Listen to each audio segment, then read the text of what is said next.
This man would have no problem dragging me off to a dungeon. Then you slide me in a tiny little area where I barely fit. I'm claustrophobic, so it starts to freak me out. My shoulders are big and burly. That's why you're afraid. And why do my hands need to go behind my back? Why do I have to be completely debilitated? They treat me like total crap. I can't look at them in the eyes. I have to look at the floor. And then if I give any kind of resistance and don't give them full dominion over my fingers as they fingerprint me, then what happens next is they slam my head into the wall. That's happened to me once. Every day, 100 emails of people saying, please help me. I got this jackboot thug pig here in Texas. I got a guy in LA. I got a story on camera. He got picked up for not paying traffic ticket. He's now HIV positive. It's not just one or two, and it's not a few bad apples. You have bad apples on this police department. I'm not going to a dungeon because this pig over here and this pig over here want to drag. I mean, look at the terror flag he's wearing. Look at the terror flag he's wearing. Video. What happened? That's his business, not yours. My business to ask, though, you know what I mean? I was actually going to drop the cameras and go into Kung Fu mode. Good thing you came back. If you hadn't come back, I was going to Kung Fu, bro. I'm just standing there filming, you know?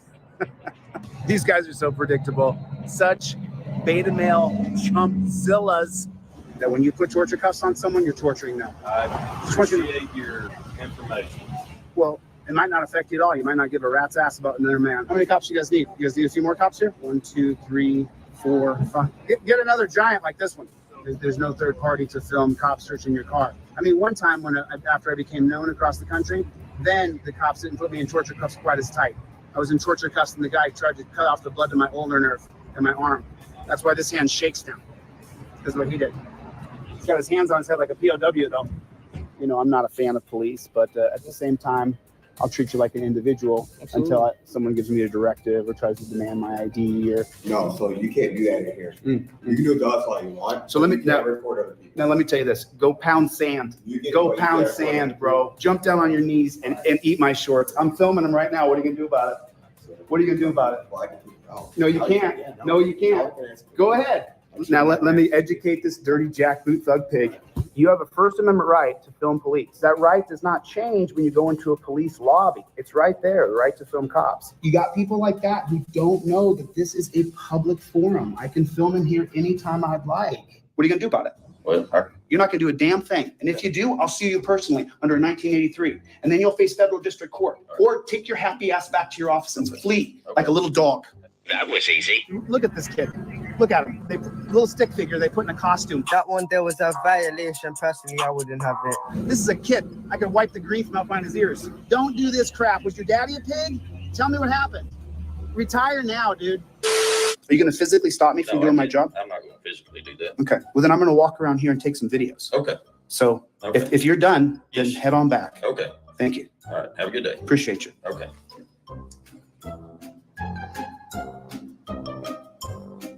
So that was a lie. Today I need to help with police card or mailing What did he say? My dad was in the police department from 1946 to 1981. He retired as a shift commander. And I'll tell you what, this fire station was built in 1969. And he was here from 69 to 81. He was a shift commander here. And before that, you know where the big city hall is? When he first started, that city hall was built in about 1955. And the old city hall, he was in there. And then after that, what? Is there anybody I could talk to here? Huh? Unless they want to come down to the gym. I don't think you have the facilities for that, big man. Instead of walking around sighing and breathing hard. I don't like where this is going. They're literally colluding together at the front and blocking me from entering. Come on, man. Dude, you better grab me while you got that badge on. I'm not going to physically challenge you, dude. Not while you got the badge on and you're working in a security capacity. I'm not going to challenge you. Hey, there we are. There's an officer of the law. I don't go in there and smash that desk and beat everybody up and say, I'll do what I want because I agree to live under a series of laws. I've agreed to that. I'm a law-abiding citizen. I won't violate your rights just like I don't want you to violate mine. I want a matter of record. I'm not willingly walking off. He's telling me if I don't leave that he's going to arrest me. And so as a man of law and order who respects the social contract and the rule of law, I'm going to do what he tells me to, because if I don't do what he tells me, he's going to arrest me. You are a bro. You're not tough at all. With your badge and gun, You got no badge and gun, you're a wuss. Don't get in my face, punk ass. Excuse me. Think you're a man with a gun in your hand, don't you? You're a jack. Thank you for being a good. I'm telling you, dude. Hold up. Wait a minute. Dude, get your hand off my camera, lady. I'm fired. Your dad's a pig. Your dad is a pig. Call my dad a pig? I think your dad's a pig, bro. Are you rude? Get off me, bro. Get off me, bro. You want to attack me? Do it. Go ahead. No, I'm not. Go ahead. Trying to get... Go ahead. What's the matter? You don't want to be on camera now that you tried to attack me? You can't attack me, dude.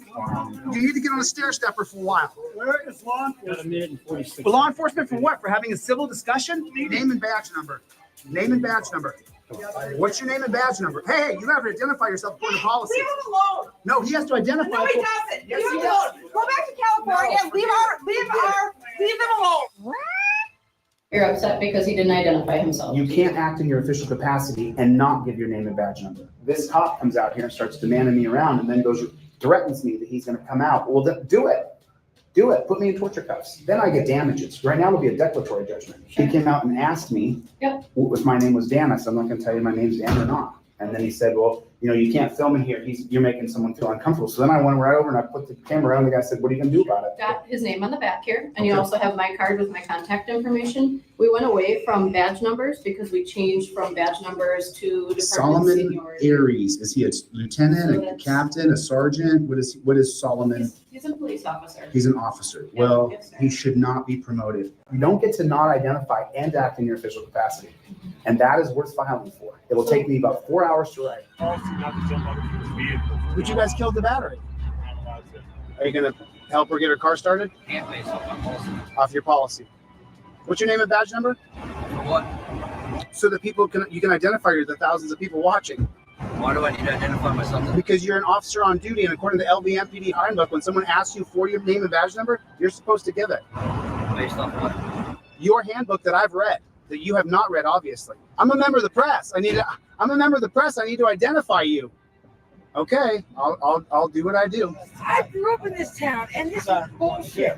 They were going They left the lights on. I can't even steal my car. If you're going to one up and you're going to film the police, you better know what you're going to say and how you're going to say it. You have to practice saying it. So when you see a copper, you're going to run up and you're going to say, ladies and gentlemen, I'll be filming this interaction. I invoke my First Amendment right. You can address me as Mr. Good Citizen. You have to have your down. Cop comes up to me and says something. I'm a little bit confused. You can leave I'm our going to scene. stand Yes, you right can, here. sir. I'm standing in the parking lot. I came to Sir, get would gas. you like me to and you guys, trespass this individual you from your can't property? trespass me. Honey, you can't solicit a trespass. Go ahead, let's follow it. Let's see if you're going to get sued. She's trying to solicit a trespass promoters. It's illegal. You guys are seeing it all over the country. Auditors are getting arrested left and right. And why are they getting arrested? Because they don't have their stick down. They don't have their lingo, their jargon, their mumbo jumbo, and they don't invoke their rights. Now, when the cop comes up to me, the first thing I'm going to say is, I invoke my Fifth Amendment right to remain silent. What's your name and badge number? Now, I just said that I get to be quiet, and you have to tell me who you are. You see the power in that? You see the power in that?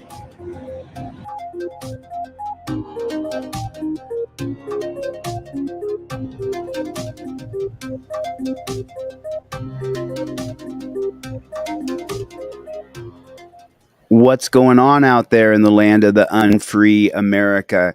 How's everybody doing on this beautiful Saturday afternoon? It is a gorgeous day outside. Okay, fine. Yeah. Fortunately and unfortunately, I'm here behind the microphone, rapping, talking. What do we got here? We got 350 people. Everybody do me a favor. Hit the like button. Just real quick, take your finger and hit the like button. It's right down there. It's that thumbs up thing. As usual, I have to tell myself when I come on here, I'm not going to scream and I'm not going to curse. Right? Do me a favor, everybody, put in the comment section, OTVO, overturn Terry versus Ohio. Put it in the comment section for me, please. OTVO. Put it in the comment section for me, if you would, please. OTVO, put it in the comment section. How's everybody doing today? What is going on? Drophead74 is here. What's the matter? You, April Rain, Peter Parker, Ryut Audits, Jeebus Chris. Oh, is that Sarah? Sarah Page. What is going on, Sarah? We had a little bit of a stall in American Patriot Forever, obviously because I went to jail, Sarah. But we're going to finish that series, and I have hired an attorney in Ohio to represent me to get the misdemeanor warrant for peacefully protesting in Ironton, Ohio, to get that warrant removed. What is going on, Juan? I see you, my friend. What is going on, Arthur? Dan Howard, what's going on? Didn't I see you on Here's the Deal earlier today? What is going on? Mama Lion, Tommy, how is everybody? Good to see everybody. So we're going to watch a couple of videos. What's up, Playboy? What's up, Playboy? What is going on? As you guys know, I'm doing the same special I always do. If you guys get a TRIFOLD, I'm going to give you the cop cards for free. If you get a TRIFOLD, go to deletelaws.com with a Z. Go to deletelaws.com with a Z, where you invoke your Fifth Amendment right. All the cases are in here. If you get a TRIFOLD, I'm going to put this in your envelope for free, the cop cards, the Fifth Amendment cop cards, driver and non-driver. What is going on? So check this bad chicken out. Let me see your driver's license. What time is it? I'm asking you. You're not going to identify yourself to me now. So let me give you the backstory of what you just saw and what you're about to see, which is a great example of why many regular people come to dislike the police so much. That's a park ranger that you see following me right now. Is this true? I'm just, can you guys help me out here? A lot of people tell me that I'm unhinged, that I'm off the range. I hear that a lot from people. So listen to this and just tell me if you agree. People come to dislike the police, which is a great example of why many regular people come to dislike the police so much. Is that true? Have regular people gotten to dislike the police so much? Is that true? Put a 1 in the chat if that's true. Put a 1 in the chat if regular people have begun to dislike the police a lot. Is that what's happening? I'm not really sure what's going on. Is that what's going on?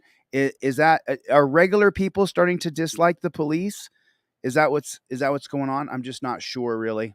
That's a park ranger that you see following me right now. We just had a nice long family day at the beach, a beach within a state park, as we have many times. Not wanting any interaction with anybody today that's not family, especially the police. So the park closes at 8 o'clock.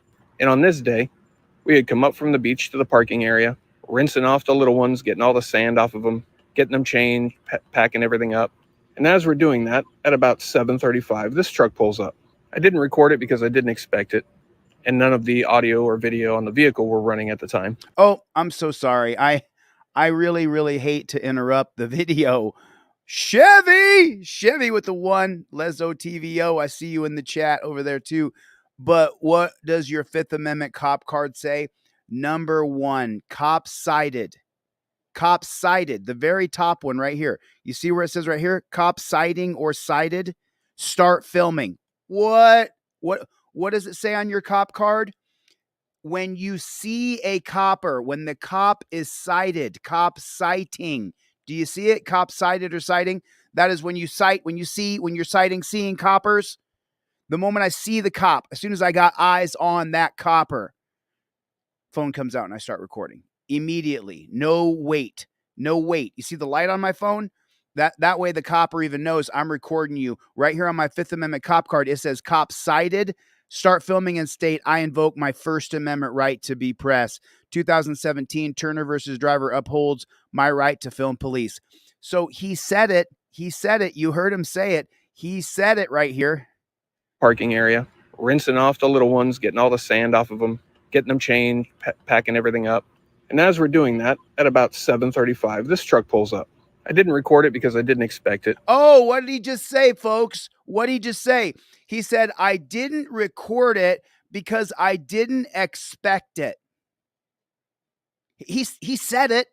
He said it. He just said he didn't record it because he didn't expect it. What are the cops doing today? What is the cops' goal today? The cops' goal is to arrest you, to target you, to build reasonable, articulable suspicion so that he can detain you, put you in torture cuffs, impound your car, take you to the dungeon, and steal your money. That's his job. That is his mother trucking job. Put a 1 in the chat if that's a fact. The cop believes in his mind. You're a criminal. With your children as you're rinsing them off from the beach, You are a criminal, and he needs to find the chemicals that you have lodged in your wheel well. He believes it. He gets down on his knees at night and he says, "Oh, thank you, God, for making me the shepherd who's going to protect these people from the evildoers." And who's the evildoer? You are! You're evil. When you see a cop, the moment you see that jackboot thug pig, JBTP, put it in the comment section. JBTP. You start filming the cop. The second you see the cop, you start filming the cop. Little ones, getting all the sand off of them, getting them changed, packing everything up.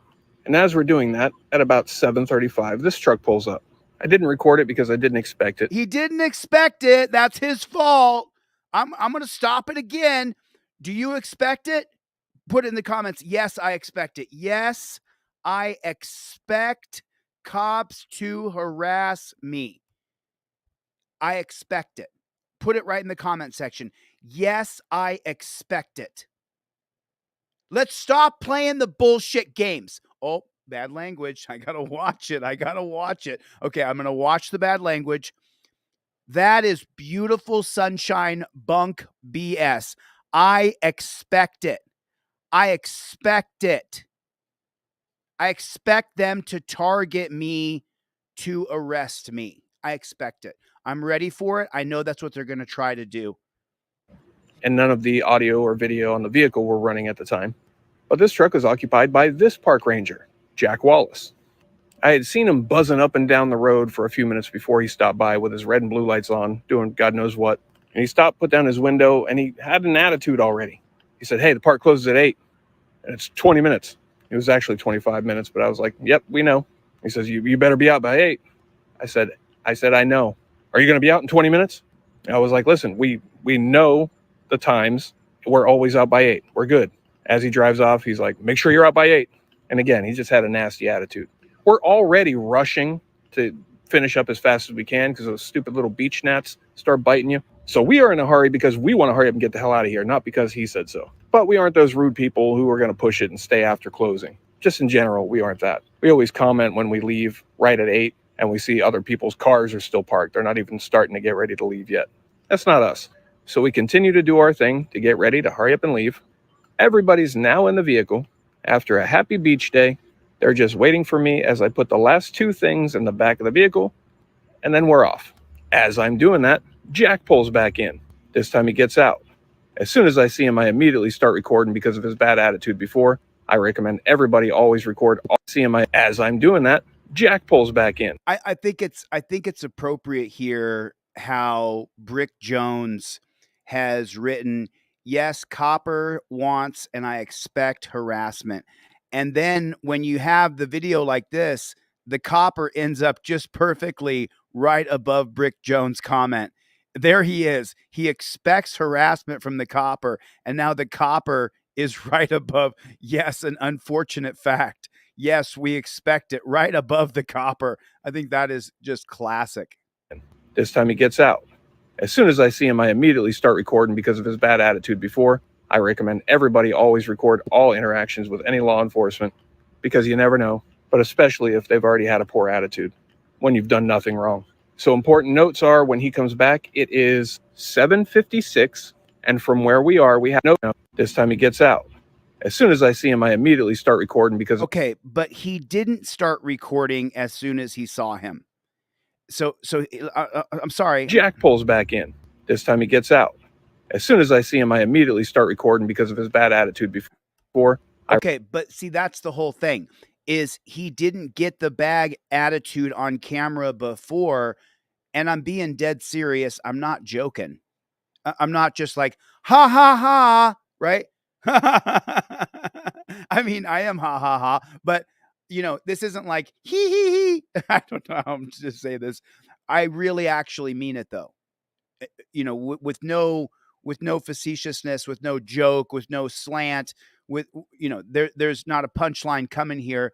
I mean, when you see a cop, you start recording. The moment you see a cop, in your presence, you start recording. I don't care if you're in Quick Mart, Speedway, 7-Eleven, Quickie Mart, AM, PM, wherever the convenience store you are. If a cop walks through the door, you start recording the cop. It happens immediately. And not like this, just like this. What are you doing? I invoke my First Amendment right to be press. I'm filming you because you're a cop. I mean, I mean that intense level. I recommend everybody always record all interactions with any law enforcement. Jeff because you hates never pigs. know, but especially if they've already had a poor attitude. Jeff hates when you've done pigs. nothing wrong. Jeff hates so important pigs. notes are when he comes back, it is 7:56, and from where we are, we have about a 2-minute drive to fully exit the park, which closes at 8 in 4 minutes. You're going to hear him mention, it sounds like he's saying it's a 15-minute drive. I didn't notice that until I'm editing this video. You have to allot time a little bit better. Yeah, well, we're always out here by wait, 8. hold on, I'm talking to you, so don't walk away when I'm talking. Well, I'm walking. Okay. You think you're in charge of me or something? No, I'm just saying, I'm Right. trying to talk to you. And I told you we're always out at 8. Okay, yeah, and it's 8 o'clock right now. No, it's not. Okay, you have 2 minutes to be out, a 15-minute Like ride. I told you a minute ago, we're always out by 8. Okay, so what I'm doing right now, I'm going to ask for your driver's license. Okay? I haven't committed a crime. Yes, you are. You're enclosure violation right now. Is it 8 o'clock yet? It's about to be. I'll pull you. We're not going to be out of time. And we're getting out and we're leaving right now. No, right now it is 1 minute until you're out. You're not going to make it out. We are going to make it out. Watch. We're going to make it out. Let me see your driver's license. What time is it? I'm asking you. You're not going to identify yourself to me now. Hey, what time is it? We got 2 minutes. Let me see your clock on your phone. Because that's the we're wasting time. Okay, Walk to the her window. Let me see your phone on. I'm recording on my phone. Okay, so 58. We're wasting the time. I'm trying to get out of here by 8. No, I'm gonna write your ticket for not being out by 8. It's not 8. You can't get out in 1 minute. It's That's 2 impossible. minutes. Watch. Okay. Wow, talk about a guy who has I mean, just JBTP. That's a jackboot thug pig right there. I know you coppers don't want me to call you pigs, and some of my friends and family don't like when I call them pigs. This guy's a pig. I'm real sorry you don't like the truth. I'm real sorry you can't handle the truth. Is this guy a pig? Put JBTP in the comment section if this guy's a jackboot thug pig. Just put JBTP if this man is a pig. If this guy is a harassing, ball-breaking, statist, authoritarian pig. JBTP, pop it down in the comment section.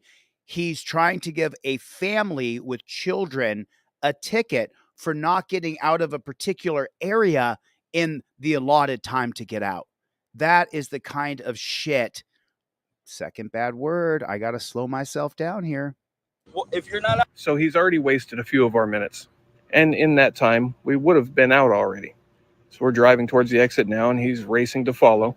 And had he been a logical and rational person, when he pulled up that second time at 7:56, seeing that everything and everybody is in the vehicle, and sees me actively putting the last 2 things into the back of the vehicle, well, it wouldn't take a trained observer to determine, oh, okay, these people are on their way out. And being 2 minutes away from the main exit entrance, and that it's 4 minutes before closing, no problem. They'll be out in time.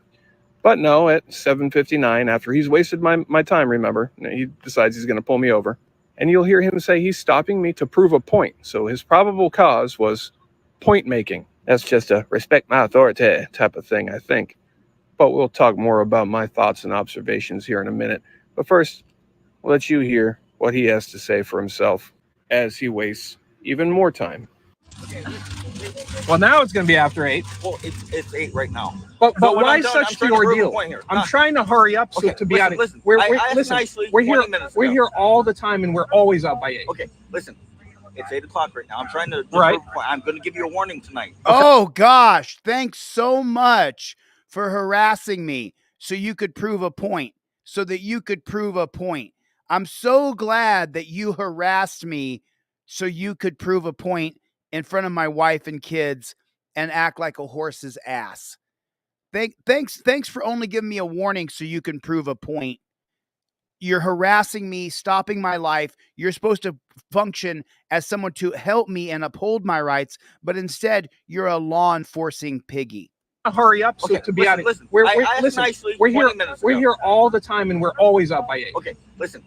It's 8 o'clock right now. I'm trying to Right. prove a point. I'm going to give you a warning tonight. Okay. I'm trying to prove a point. When Okay. I'm asking you nicely 20 minutes ago, hey, make sure you're out by 8. You said yes, you'll be out by 8. Yeah, and that's I'm what trying we're to tell doing. you. We're rushing You have to get allot out. time. a little Rushing bit to get better, out. okay? Right. Okay, fine. Yeah. Okay. We're rushing to get out. We're always out by 8. Okay, thank you. What was your name? Wallace. Just like Wallace? All right. So I know that. I appreciate it. Okay, thank you. All right. Have a good day. Now I'm always going to stand up for my rights. So, you know, I'm not big on making fun of people just to make fun of them. But when we got a piggy who's a nutball, let's just kill the volume here. Okay, so I gave you your warning. Now watch this little piggy. What? Okay, he's got issues, and then he goes walking back to his. He walks. See him push up on the. You see how he walks? You see the pushing up on the tips of his toes? Look at this little guy. Look at this little guy. He just wanted to.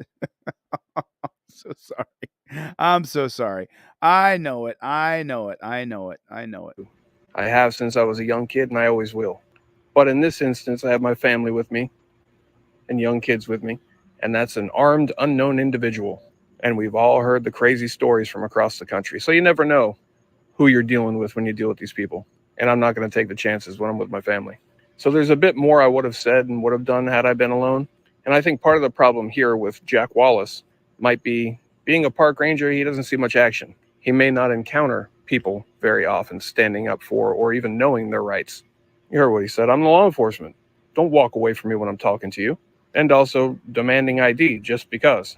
The guy literally said at 7:56, give me your ID right now because you're not out at closing time, which is in 4 minutes from now. And the fact of the matter is, had he left me alone, we would have been. And again, I don't know why he said that was a 15-minute ride. I don't think it would take 15 minutes to walk. So I have no idea where that came from. But now he's going to follow us at about less than a car length.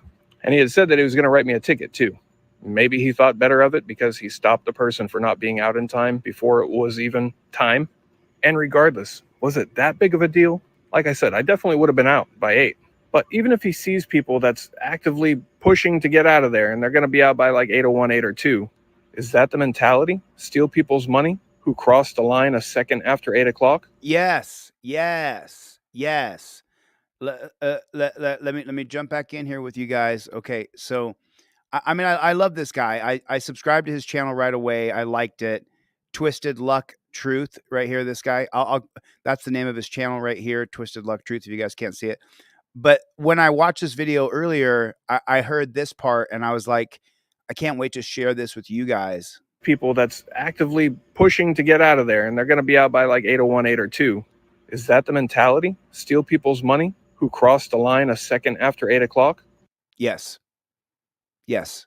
The mentality of these cops is that it's military rule in America. Military rule, military command is so that if you don't follow the command, then people die. If you don't get this message to General Kirby, then the guys on the transport are going to die from like a dramatic movie, right? But that is the idea of having military orders. And so you get these guys, a third of our cops were in the Army, in the Navy, in the Marines, and the Air Force. And so they get this idea that it's their job that if you don't follow orders down to the exact minute, well, then they need to come in and enforce that. And was it that big of a deal? No. Like I said, I definitely would have been out by 8. But even if he sees people that's actively pushing to get out of there and they're going to be out by like 8:01, 8:02, is that the mentality? Steal people's money who crossed the line a second after 8 o'clock? I mean, you guys tell me, is that the mentality of police in America today? Is that the mentality? I mean, according to Will Bell here says if you're not out by 8, you broke the law. I mean, I think that's. I mean, Will, we'll give you a chance to fix your rather Yeah, I don't really understand your post there, but it's the system is railroading good people, cheating us. I mean, I get it with the people who hang out and don't even start to get ready until closing time. I get that. But I think this is a bit extra. Now, I've heard of a park ranger that works in this area who is said to be a jerk, others' words, not mine, and pretty tyrannical. People say he likes to create action because he doesn't see much. And I might have found him, or he might have found me. Those who have followed me, I'm always cordial with everybody, but I give what I get. If you come at me sideways, I'm going to come right back at you sideways, while always remaining the bigger person. But like he said, he pulled me over just to make a point. Get into the comments, let me know what you think that point might have been. My opinion, I think his point was he feels he can do whatever he wants because he's the police. And I would have been nothing but cool with this guy if the first time at 7:35 when he pulled up, he just said, hey, we close at 8, right? Yep, I sure do. Cool, just making sure. That's the end of it. But you can't treat people like an annoyed mother badgering their child to finish their homework by a certain time and then try to assert authority where you have none and expect that person just to keep taking your nonsense. Honestly, I think this guy just wanted to play policeman. And he did get to turn on his blue lights, and he did a traffic stop for no reason whatsoever other than, like we said, to make a point. Right. And let's check out his channel a little bit. Twisted Luck Truth. I just want to take a look at his channel. This channel is dedicated to our rights, standing up for them, educating people, exposing bad, good. I'm a former reformed cop. Where I was very much the black sheep and did not have the same mentality. I took part in getting rid of tyrant, bully, rights violating cops, which is much harder than I thought. I was the cop that hated cops, which is what I was known for. My goal is to educate citizens and cops and show people what they don't see on TV. Always record all interactions with police. Know that if the cop is speaking to you, they're most likely lying to you, and it's an attempt to be your friend. Never give consent and always exercise your rights. Blue Line Gang. If you'd like to support this channel and help the cause, and then his PayPal's there. He's been online since 2020. He's got 855 videos. So he's definitely put in some work here, for sure. And let's check out he's got 614,000 views in the past 28 days. That's pretty good. That's pretty good. You see the number in the red over here? 614,000 views in the past 28 days. That's a lot of views. So people are watching his channel for sure, 100%. And then if we go to his videos, his most popular video here, crazy dash cam reckless cop crashes, leaving scene and lies. Well, there's not a shocker there. His next popular video, and that's got 378,000 views. That's pretty, and that was only 3 weeks ago. So he's doing pretty good. Crazy service manager goes hands-on. Traffic stop takes an unusual turn. So he's out filming cops. So this guy's a real activist. He's out there, accountability for thee, not for me. He's out there filming cops. This guy's I'm glad I subscribed to your channel, Twisted Luck Truth. Super glad I saw your channel. I'll go by and I'll watch a bunch more of his videos, and if I find a good one, I'll share it with you guys. But the cover of this particular live stream. Get ready. Are you ready for the pain? Are you ready? Are you ready for the pain? Are you ready? Put a 1 in the chat if you're ready for the pain. Are you ready to see? Oh, you've been a member for 5 months? Right on, Scottish. So thank you so much for joining, Scottish One. So you joined when I was in the dungeon and supported me when I was locked up, and I really want to say thank you. I appreciate that. Thank you. It means a lot.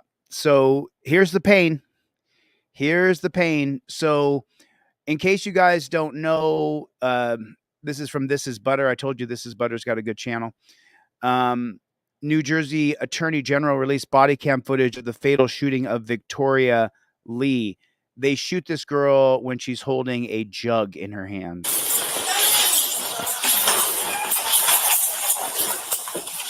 Hey, is it you? You had a knife? No. So who is it? Who's dealing with it? Who has that knife? Who's dealing with the mental health crisis? Who's having a nervous breakdown right now? My sister. Who's the problem? Your sister or you? My sister. I'm not with sister. Wait, hold on. Don't.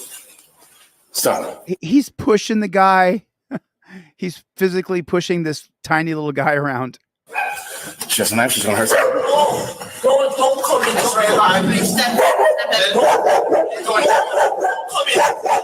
So they tell him they tell the cop don't come in. They're telling the cop that they want the cop to okay, they want the cop to leave is what they're telling him.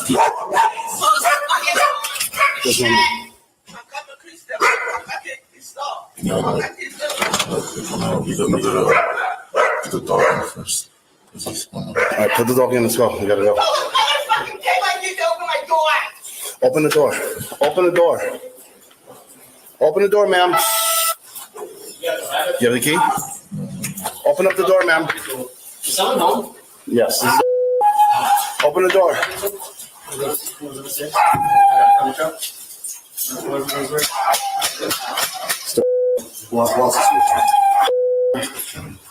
Dog and the. We have to go in. Yeah. I want to break the door down. So okay, why are they going to break the door down? They saw inside, nobody was bleeding, nobody had a weapon to someone's throat. There was no damage happening. But once they show up, once I am not going to scream and I'm not going to curse. Once these jackboot thug pigs show up, it's only about them and their safety, their policy, procedure, and protocol. You cannot invite cops into your life. You cannot. So you see the coppers show up. What do you think is going to happen next? Now that they got backup and they got multiple guns, they brought a shield and they have all their tasers and guns.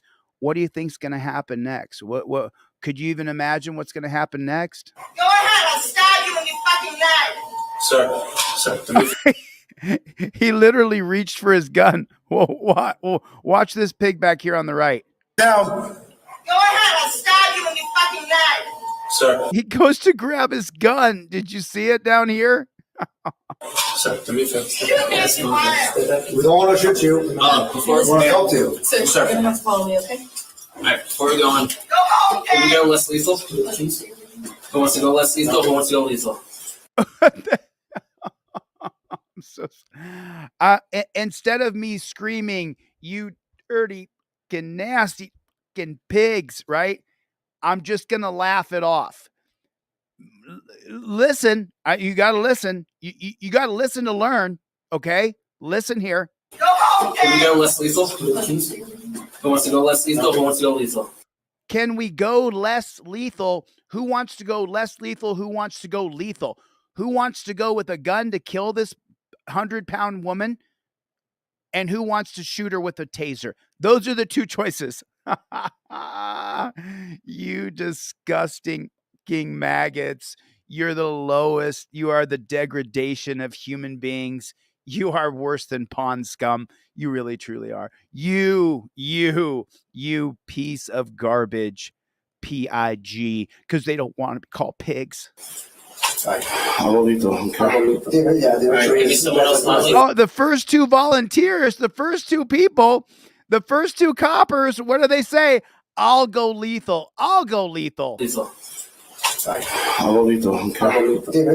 Maybe someone else not lethal. They're all going lethal. Every one of them is going lethal. We're gonna break the door down, ma'am. He's getting the tools. If you're comfortable giving it a try, that's up to you. So they're, normally barricaded, we wait, but there's somewhere in there we need to go. Yeah.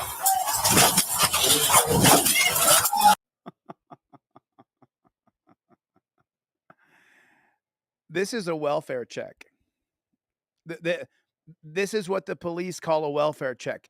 They're coming to check on her, and she threatened them. I'll stab you with a knife. She's a 100-pound Asian girl, maybe 95 cents, maybe 90 cents, $1.10 at the most is what she weighs. And they got to get in. They got to get in the door. We got to get in there. You said you're going to stab me? Well, let me get the door out of the way so you can try it. You nasty pigs. Back off. Open the door. Door, don't open. We're gonna break the door. Oh, that doesn't escalate things at all. They're not escalating. Back off. Open the door. Door, don't open. We're gonna break the door. Drop the knife. Take a look. Take a look. Break the door. I'm gonna pause it. I'm gonna pause it. There they are. There they are. She weighs about 90 pounds, and the one with the knife weighs about 95 pounds. Take a look. Take a look. Do you see this great big guy over here with the shield? You see the shield over here? You could just bum rush her and knock her ass right on the ground in 2 seconds flat. 2 seconds flat. I'm so fat and out of shape from jail, and I'm just getting my body back. But this one forearm right there could put behind that shield. I could put her on her ass in 2 seconds flat, especially with that shield right there. She couldn't stop me. I'm still 220 pounds. I should be 200, but they couldn't stop me. Just me by myself. Those two 90-pound Asian women couldn't stop me. I would dominate them both. Drop the knife. He shoots her in the head. There she is. There she is. There's a guy with a shield right here. But instead of putting the guy with the shield between her and them after they kick the door open, he shoots her in the head. Drop the knife. There's the guy with the shield.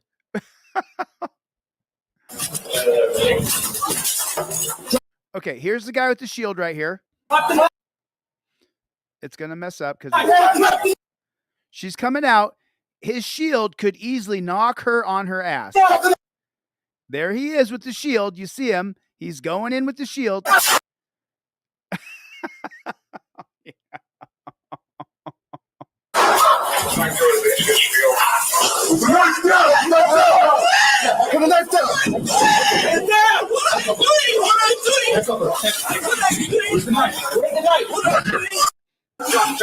And all the cops care about is where the knife is. That's all they care about.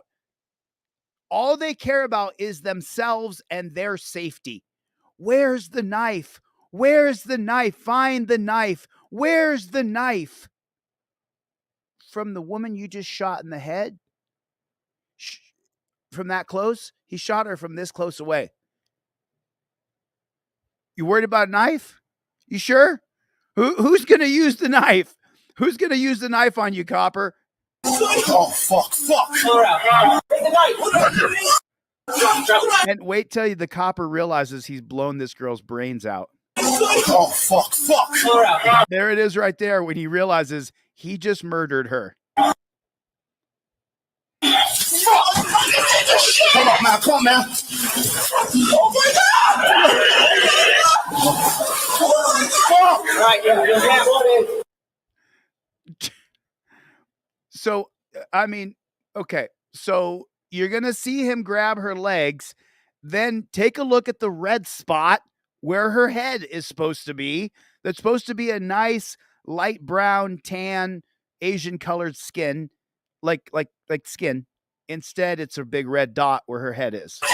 Come on, man. Come on. So he grabs her by the ankle in front of her parents. Man. Oh, my God. Both ankles got her. You see the red spot where her head is? Oh, my God. You see the red spot where her head is? Do you see that? That's where he blew her brains out. All right, yeah. Yeah, pull out. Hold it out. You okay? All right. Where? Show me where. Let's stop doing it. Where you?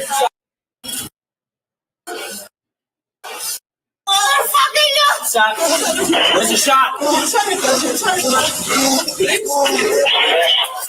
I can't see it. Where?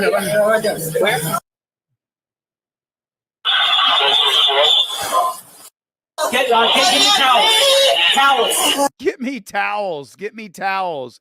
They need towels to clean up the brain debris all over the ground from where the jackboot thug pigs went on a welfare call, and instead of de-escalating, they beat the door down. And then when the person who was mentally unstable went charging at them with a knife with her 98-pound ass, he shot her in the face from a foot away. Get me towels to clean up the brain debris on the ground.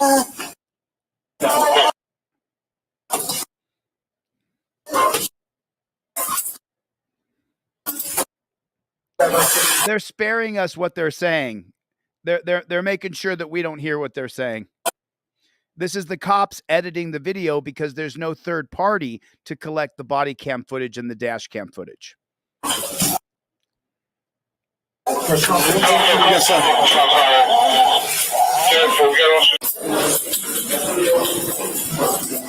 Here's another view. Yes. Open the door. So these are Asian people. Asian people are traditionally much smaller. Door down. I don't need to. Can we wait? But there's somewhere in there we need to go. Yeah. Now this guy just takes it upon himself. I'm going to break the door down.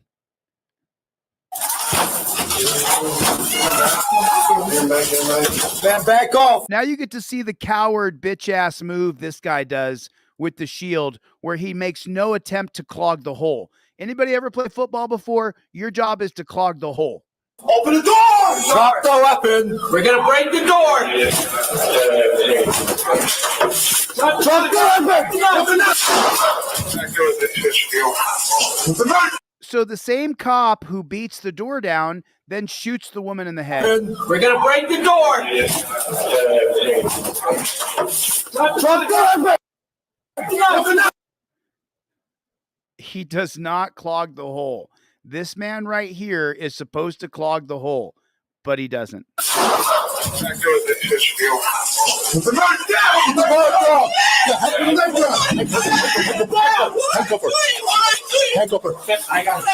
Did you hear it?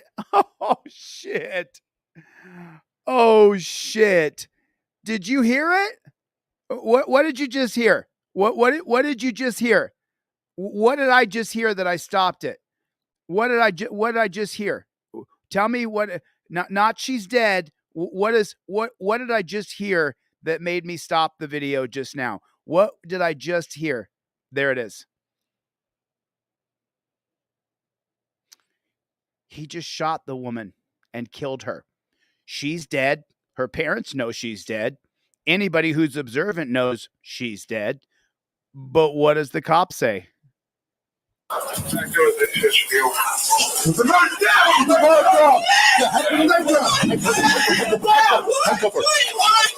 Handcuff her. Cringe. You cops are disgusting. You cops are nasty. You are disgusting.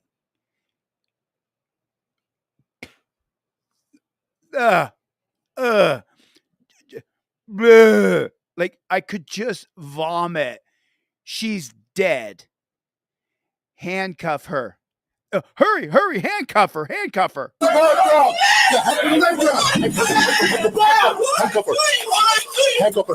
got it. Where's the knife? Where's the knife? Get drop. Pull her out. Pull her outside. Come on, man.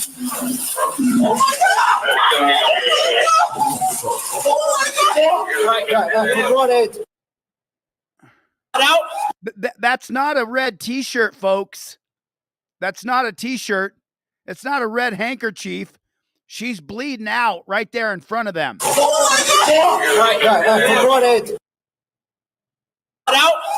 This doofus who's a murderer is looking down at her.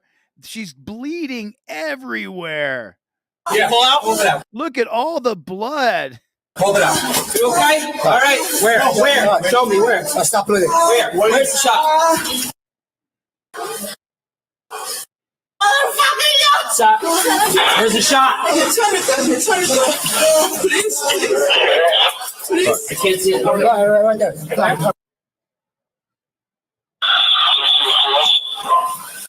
Get towels. What about cuffing her up, coppers? Didn't they just say to cuff her up? Didn't they just say get the cuffs out?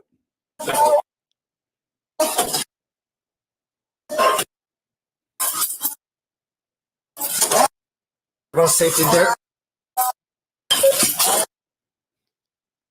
Cops and code 2. Stop fire.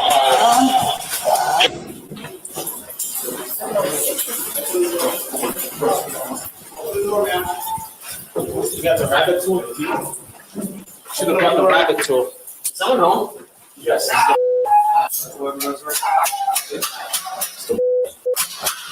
You have to go in. Yeah. Oh, we have to go in? Why do you have to go in? Nobody wants you there. What police department is that? It's Lee, something Lee.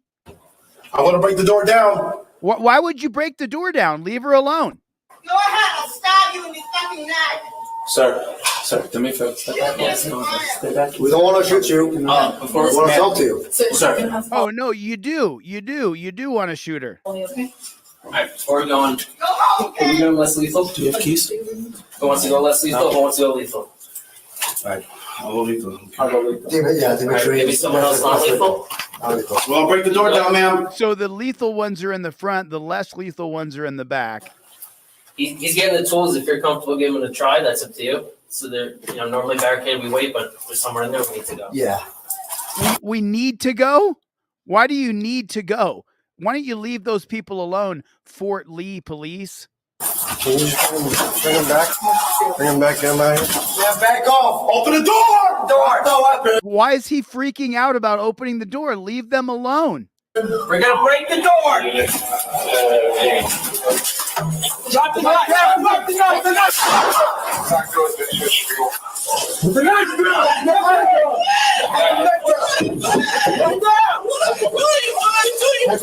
I got it. Where's the knife? Where's the knife? Get drop. Pull her out. I'm saying. Pull her outside. Come on, man.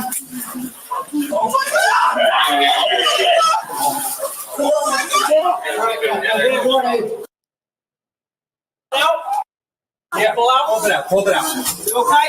All right. Where? Show me where. Let's stop moving. Where's the shot?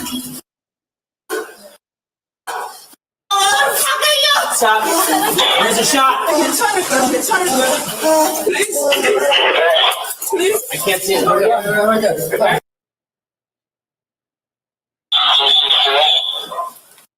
Get the towels. Towels.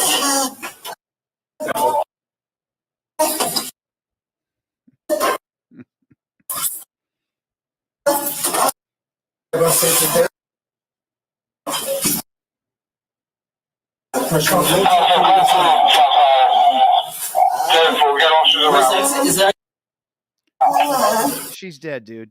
You killed her. You killed her, dude. She's dead. You killed her in front of her family.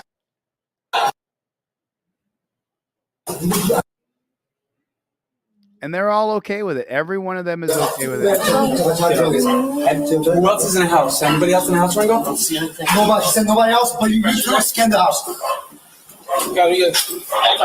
Now they're going to go into someone's house with their guns drawn and scan the house. 잠깐만 나와주세요. 아무도 없다면서? Who shot? Right. Entry, exit. You got exit? Yeah. All right.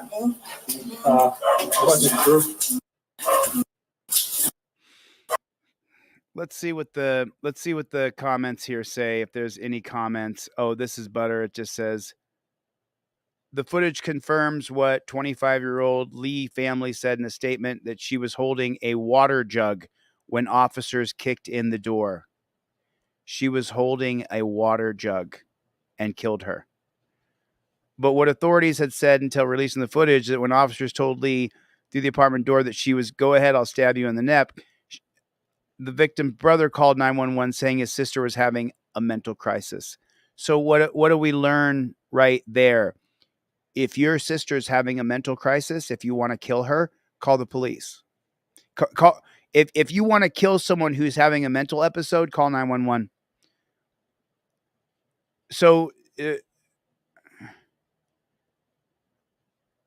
I don't see anything here. The caller started, it's a foldable knife. Prior to arriving at the family's Fort Lee, Officer Tony Pickens Jr. spoke to the caller. The woman told her officer not to come in.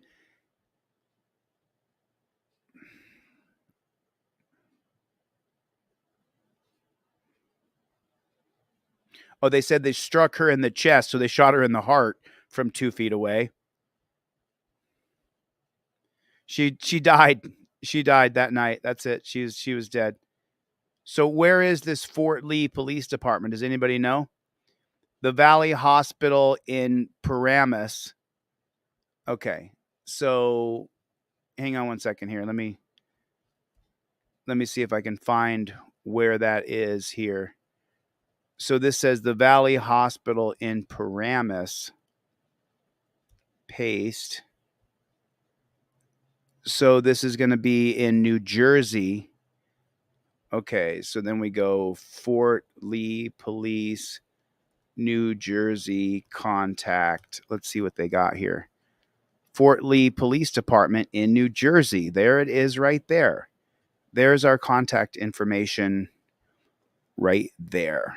So let's just give a call over there real fast because we got another video to look at here. But let's give a call over there. Just let them know that we saw the murder. We're not. You have reached the Fort Lee Police Department. If this is a police, fire, or medical emergency, press 9 now or hang up and dial 911. If you know your party's 4-digit extension, you may dial 5 at any time during this message. Don't block him. To reach the Records Bureau, press 1. To reach the Traffic Bureau, press 2. To reach the Training Bureau, press 3. To reach the Detective Bureau, press 4. To reach the Tour Commander, press 6. Tour Commander. To reach the Office of the Chief, press 7. To reach the Office of Emergency Management, press. No one blocked you, other side. Little chat drama.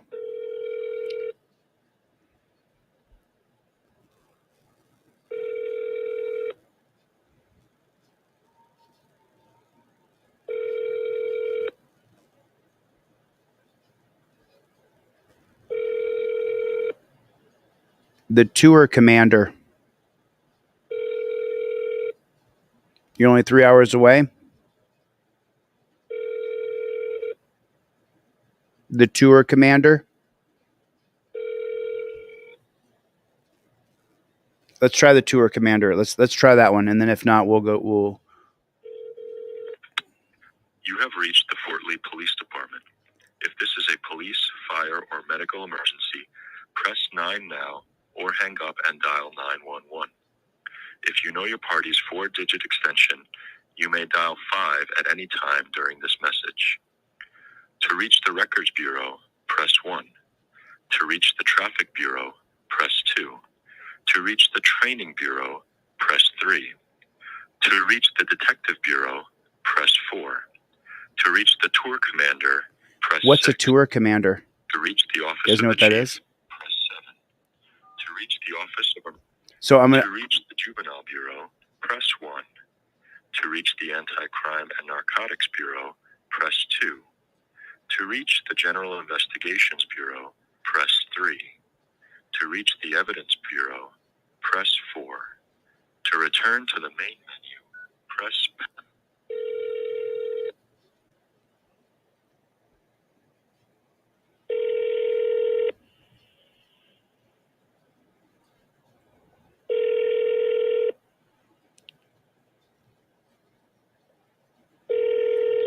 Let's see what we got here. Let's see if we can get someone on the phone. You have reached the general mailbox for the General Investigations Bureau. Please leave a detailed message and somebody will return your call as soon as possible. How you doing? My name's Jose. I was given a call because we just seen a video on here from the Fort Lee Police Department in New Jersey that you went over and you did shot this woman, 25-year-old Lee. You shot her and you shot her and she was holding a milk jug. And I was given a call over. Maybe I'll give the chief a call back on Monday or something and see what we got going on. But we seen it. We seen the cops go to Lee's house and then escalate things. And then it was a welfare check. Brother called up and said that she had a knife, 90-pound Asian woman. And then some great big thug of a copper, he broke down that door. He sure did. And then next thing you know, that same copper who broke down the door, he then shot Miss Lee. It says in the chest. So he shot her in the chest and she died. He killed her. And then the report is saying that she was only holding a water jug. Just checking. That's garbage. It's garbage. Oh, I'm not done. I'm not done with these people. It's just disgusting. It was disgusting to watch that. You have reached the Fort Lee Police Department. If this is a police, fire, or medical... This is the tour chief. I heard it twice now. I already know what they say.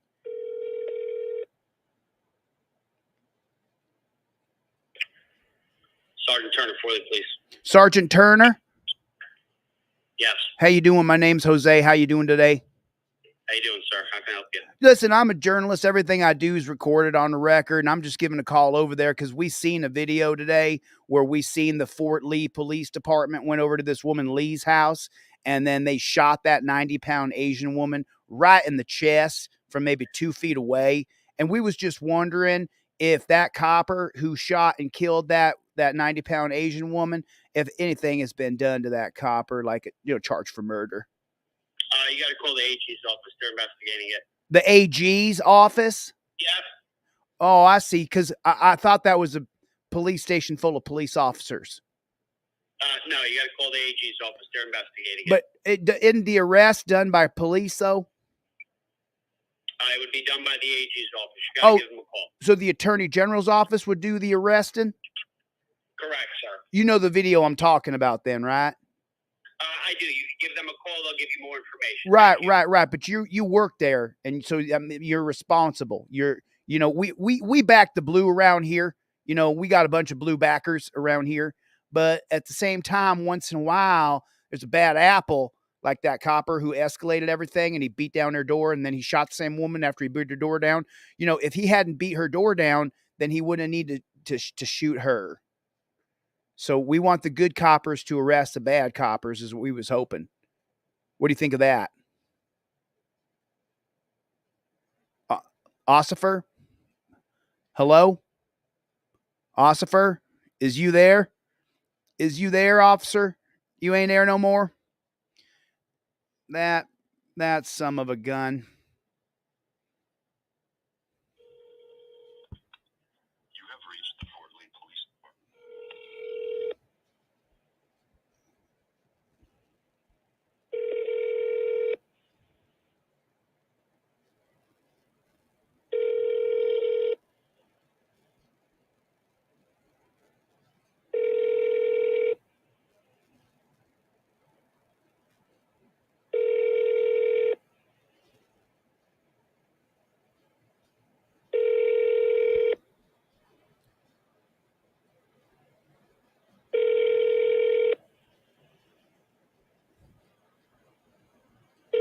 Come on, copper! Don't be a damn coward.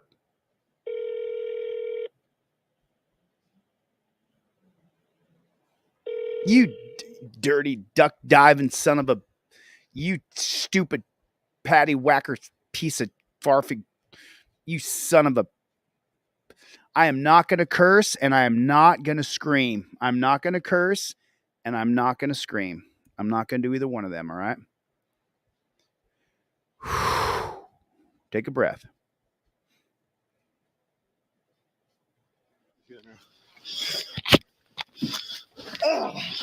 Stop it now. You're going to get tased. All right, taser. Hold on. Watch arm.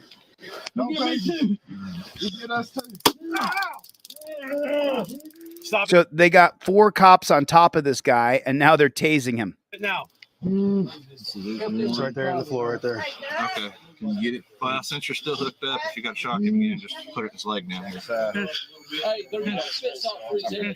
Look, they all got their hands and pushing his blood.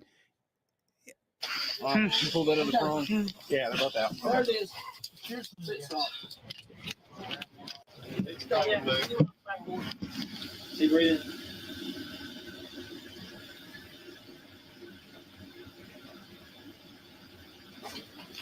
Okay.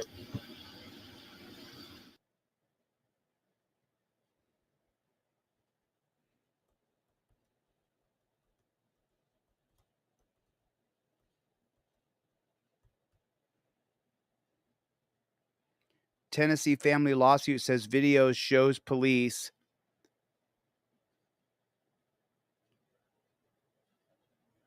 they kept the video. For years, she thought her son had died of an overdose. Oh, wow. Is that right? So they covered up the murder. A mother whose son was having a seizure in his Tennessee apartment said in a federal said in a federal civil rights lawsuit that police and paramedics subjected 23-year-old to inhumane acts of violence instead of treating him, and then covered up their use of deadly force. The death of Austin Hunter Turner was more than 1,000 nationally that was investigated by the Associated Press, where police used physical force or weapons that were supposed to stop but not kill people. The lawsuit filed this week in federal court came after the AP shared police body camera they had unearthed with Turner's parents who didn't know it existed. The footage made the family doubt the official conclusion that a drug overdose killed their son. Citing the AP's reporting and many of the details it disclosed, the lawsuit focused on how officers' own video contradicted the police version of what happened inside Turner's small apartment in northeast city of Bristol, Tennessee.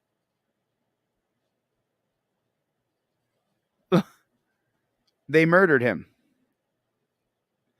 For years, she thought her son had died of an overdose. He was treated as a suspect and not a patient because he was having a seizure. Turner was not resisting or being combative. He was not disobeying. Multiple messages left for Bristol Police Chief Matt Austin, Fire Chief Michael Carrier, and Mayor Vincent Turner were not returned Thursday. The lawsuit accuses the city and several cops and firefighters of violating Turner's civil rights. Well, is this the video right here? Is this the video? Can I see? So this woman's kid is dead and he did nothing other than have a seizure. That was his whole crime. So where's the full body camera? Where is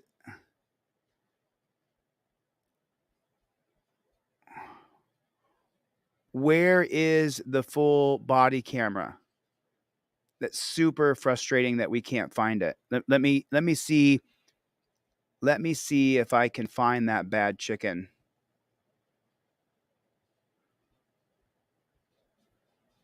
Austin, let me go videos here. So this one's 41 seconds. Is this the one right here? Is this the video? Okay, so is this the video here? Let me see.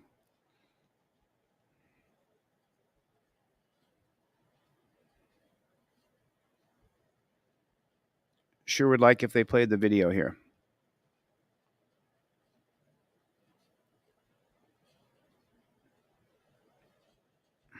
This isn't going to be good enough.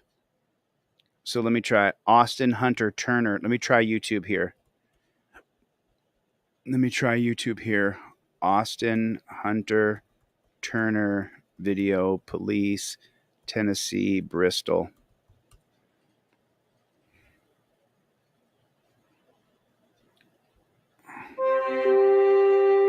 The press. Here, we're dealing with a real world problem. Given this reality, That's one of the problems. There's an inconsistency there. And the impact on families. We're devastated. We want answers. He should not have died. You find so many families left with unanswered questions. It's important to identify what went wrong and who was responsible. Now on Frontline, documenting police use of force, Which may not be suitable. This is it. This is it right here. It's still chilly this morning. Yeah, oh, no, it's nice. Yeah. I like this weather.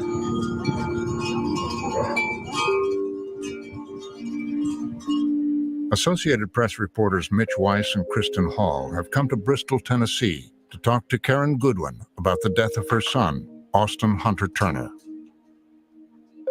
Hunter knew everyone. He was always into something. Always. He decided one morning to show the neighbor over here how he was like Superman and jumped off her porch, which is 2 stories basically. Did you get hurt? No, he didn't get hurt. Look at that. He was always. This is gonna make me cry. I'm gonna try to get through it. But he never had problems with law enforcement until one night in August 2017, when he was 23. It's 11:20 at night.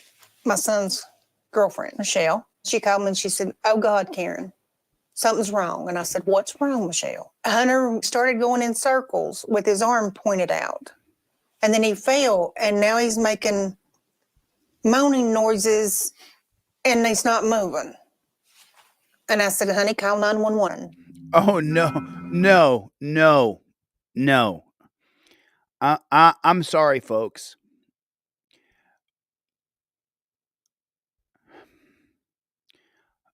My job as a leader, as a thought leader, as someone who has dedicated themselves to understanding government and its culture, we can no longer call 911.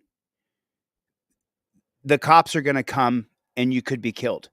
If your loved one is having an emergency, get in the car and get them to the hospital. If you call 911, the cops are going to come.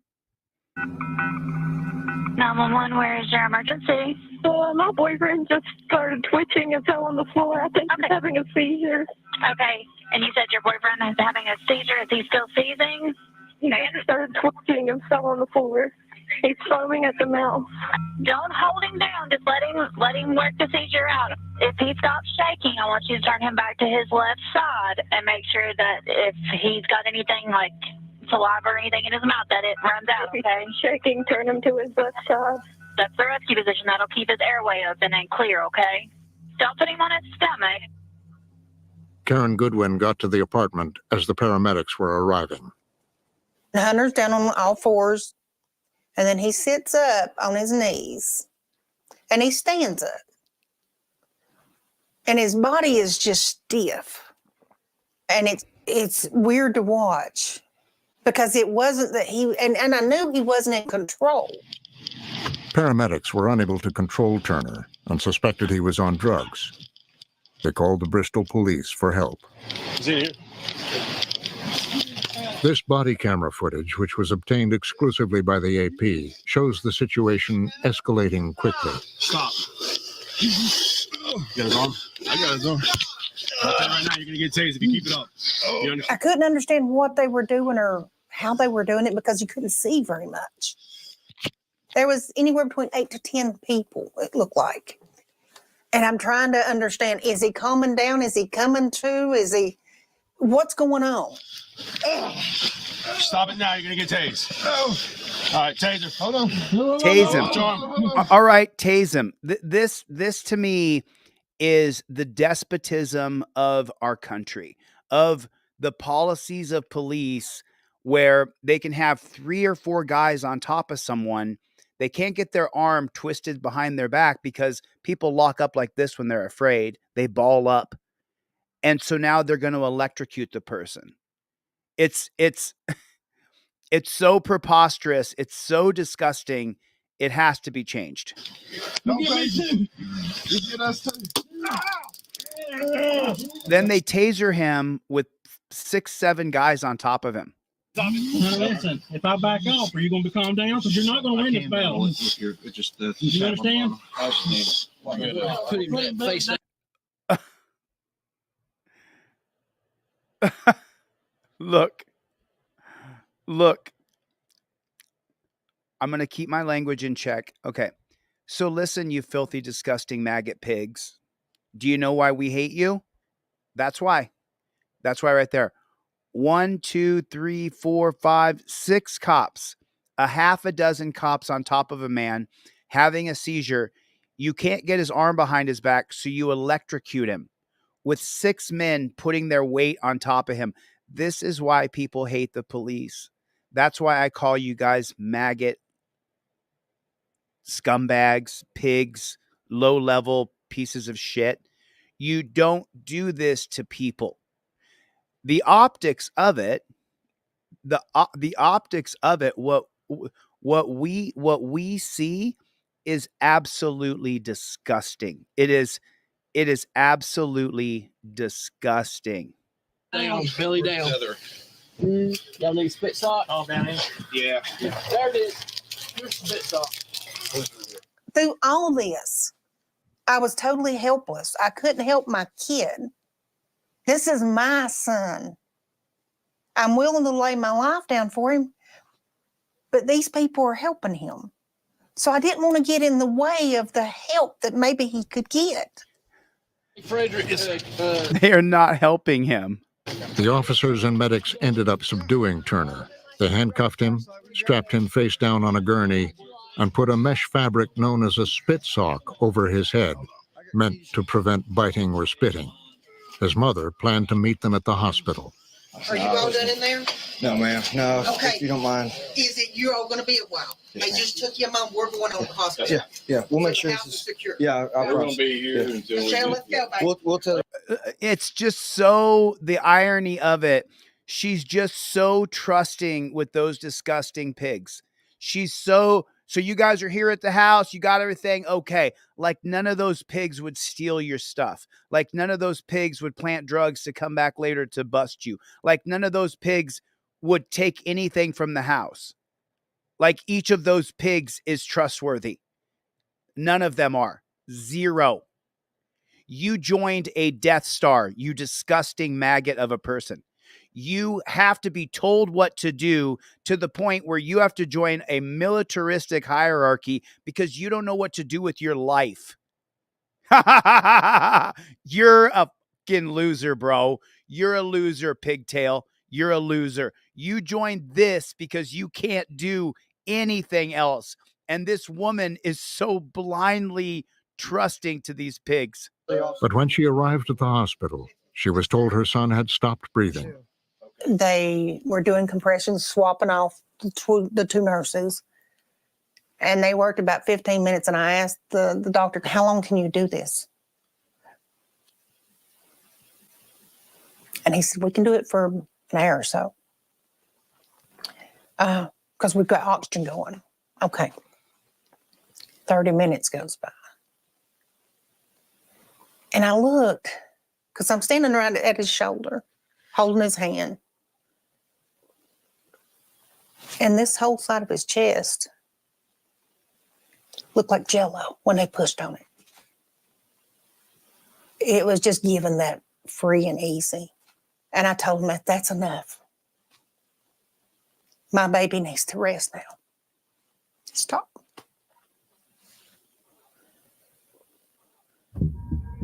The autopsy report said Turner died from multiple drug toxicity, marijuana and Suboxone, a medication prescribed to treat opioid dependency. It also cited dilated cardiomyopathy, a condition that affects the heart's ability to pump enough oxygen-rich blood. We got the autopsy back. We actually took it to our family doctor. I just wanted her to look at it. I said, just, is there anything in here that's weird? And of course, she looks at it. It doesn't look like there's anything wrong. It does say an accidental overdose from a therapeutic to lethal dose of Suboxone, which he was prescribed, and marijuana. So then she and I are sitting here thinking, okay, he's had this episode, the seizure. Maybe his heart just gave out. And that's why they never could get him back. Hunter Turner was one of the hundreds of people who die every year after encounters with law enforcement.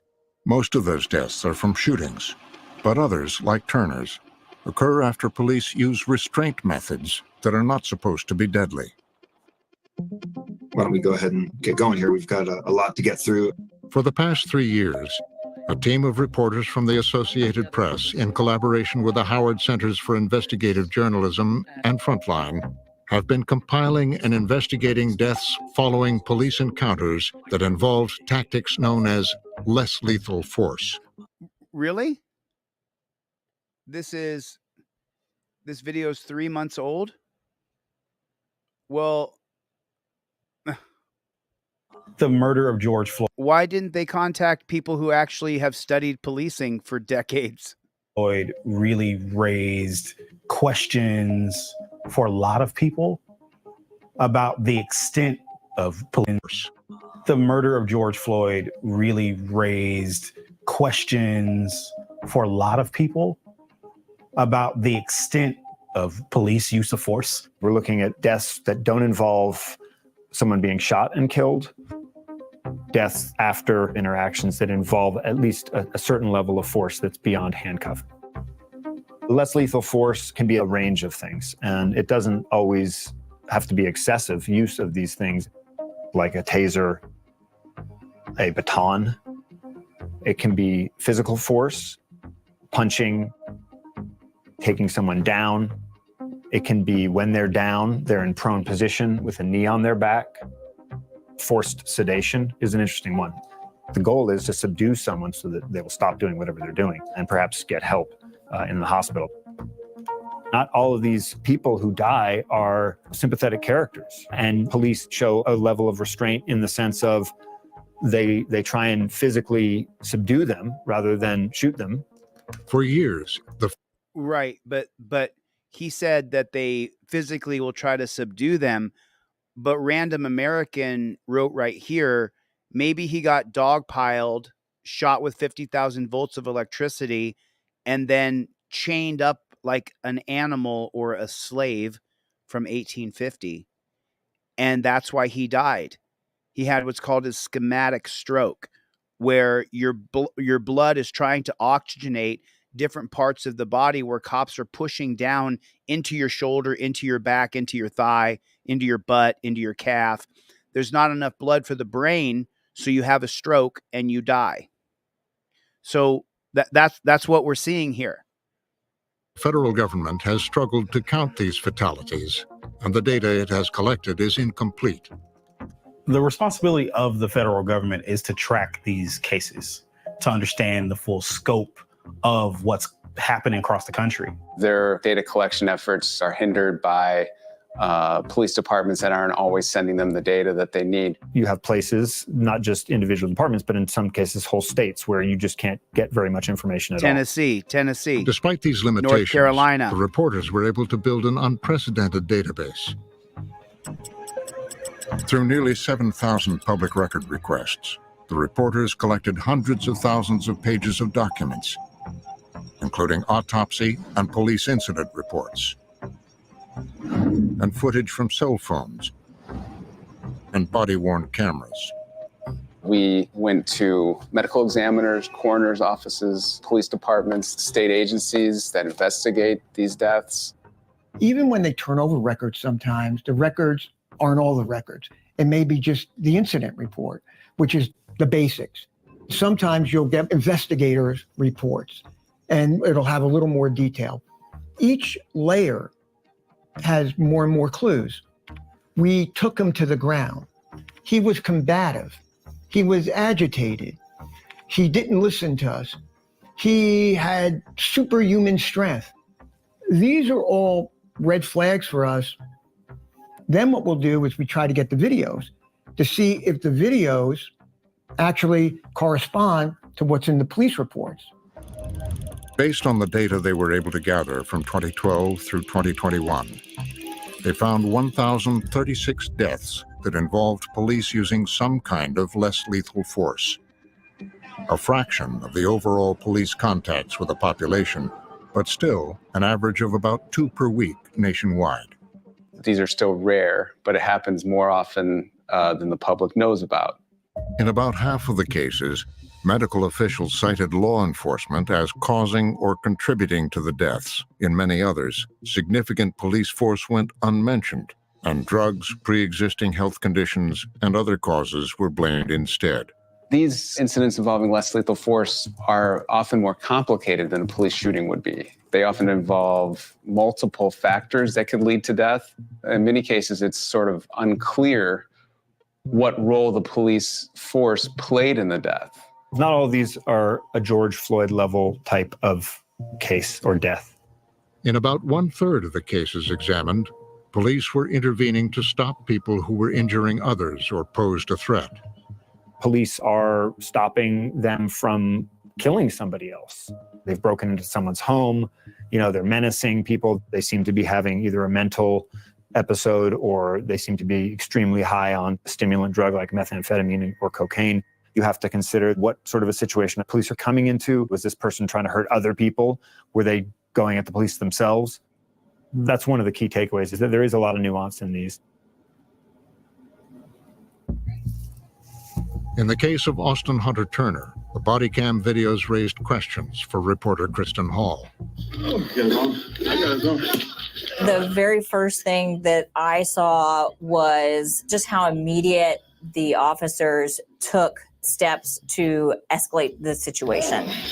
Stop it now, you're gonna get tased. I mean, that's the whole thing that we keep seeing time and time and time again, is that the police are escalating any given situation to where they're then threatening to tase you, to cuff you, to arrest you, to make you lay on your belly, sit on a curb. We've allowed police, with the propaganda from mainstream television shows, that cops are good and cops are heroes. What's the fact? What percentage of cops are scumbags? I'm going to put my percentage in. Here's my percentage of cops. I'm going to put it in the comment section. You let me know what your percentage of cops are scumbags.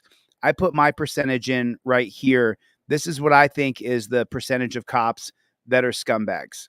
Oh, I'm sorry about that. I clipped the wrong. That's my percentage of cops who I believe are scumbags. I don't think that good people sign up for this Death Star law enforcing unless you're a fucking scumbag. You're a scumbag. There, I 100%, 95%, 90%, and this guy I was in jail with, and he's putting 90%. Team DLZ 24, this guy right here, he and I were in jail together. Very normal, cool, regular human being. We set up this username for him so I would know who he was when I got out of the dungeon. That's my jail buddy right there. He says 90% are scumbags. 100%. Skip says 90%. Brick Jones is being generous. Les OTVO said 98%. Jeff Hates Pig said 100%. 98% says Dakota Wolf. Tina says 95%. Dan Hanlon says 99.9%. 96%. 110%. Soy Leal says 100%. Mama says 100%. Chuck P says 92%. What Jessica Kirstead says 95%. What's your percentage? For the editors who edit the videos, make it a short. What is the percentage of police in America who are scumbags? How many of the cops who sign up are scumbags? So before they're cops, they have to go sign up to be a copper. What percentage of those what percentage of those people are scumbags who sign up? Are there some good ones that sign up? 99.99 says Free Dom. 100% says Mingo Wingo. 200%, all of them says Mikey B. 99%. Are there anybody in here who thinks that Jeff Hates Pigs? Jeff Hates Pigs said only 80% of cops are scumbags. So this is a channel where we don't support law enforcement. We want rights protectors. We don't want law enforcers. So the numbers are pretty overwhelming from the people. This started off as a medical emergency because he was having a seizure. When the officers arrived, they described, using various kinds of force that you would typically see when somebody is being placed under arrest. So they used a taser. Stop it now. Then they shackled him with his legs and his arms, and then they put a hobble restraint in between his leg restraints and his arm restraints. Don't put him on his stomach. Just try to lay him to his left side.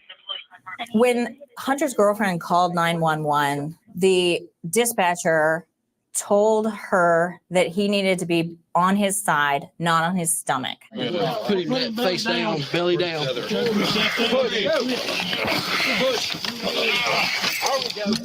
Putting somebody face down in And look what they're doing to his face again. What have I been talking about all the last 2 weeks? What have I been talking about? I keep on talking about how cops are taking their hands, putting them on the back of your head. Now he's on a gurney, so there's a pillow underneath of his face, but we're seeing it. Cops are putting their hands on the back of your head and pushing you face down into the concrete, into the gravel, into the rocks, into the grass, into the mud. This is what cops in our country are doing to us. It's disgusting. If you cops don't want people to hate you, then maybe, just maybe, there should be a discussion about policy about pushing on the back of someone's head who's got his hands behind his back. He's all cuffed up. And yet you're still pushing his face into the ground. You scumbags. You wonder why people hate you. You're looking at it. restraints in a medical situation is usually not recommended. The Bristol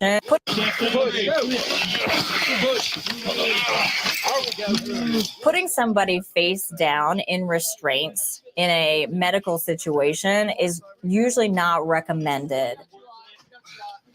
The Bristol Fire Department provided to us guidelines that specifically point out that patients should be face up when they are secured for transportation on a stretcher.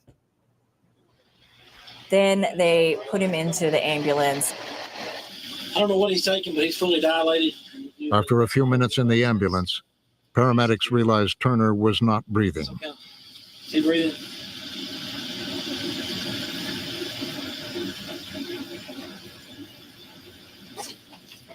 They turned him over and tried to resuscitate him for about 10 minutes. What the hell happened here? What do you, I mean, let me answer. Let me answer what the hell happened. Let me tell you what happened. You can research this yourself. I'm not going to pronounce the words correct because I'm not a doctor. It's called a schematic stroke.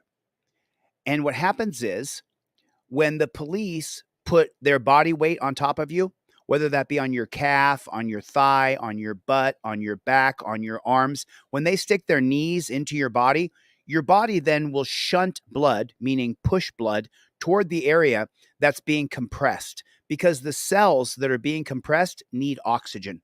So your body is shunting blood toward the areas of each compression. So that only means one hand pushing down on your forearm, one hand pushing down on your calf, one hand pushing down on your butt. Your body, your brain is telling your heart and your lungs, shunt blood to the areas that's being compressed. Well, what happens is you then don't have enough blood for your brain. Then you have a stroke. It's called a schematic stroke. And then you die. And we're seeing it in thousands and thousands of cases. Thousands. How do I know this? I'm not a doctor.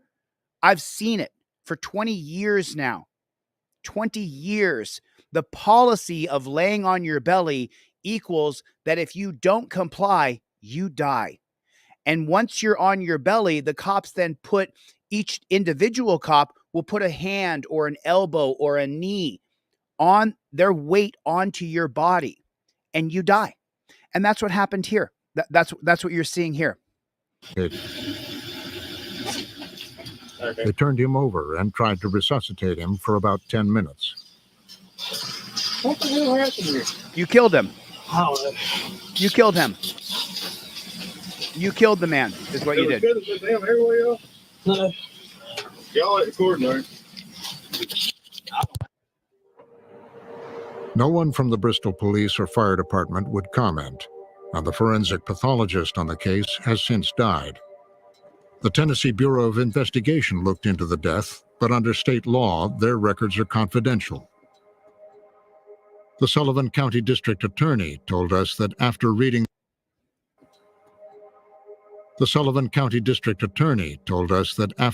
the investigative report and reviewing the body camera footage, he agreed with the conclusion that Turner's death was drug-related. State police or fire department would comment, and the forensic pathologist on the case has since died.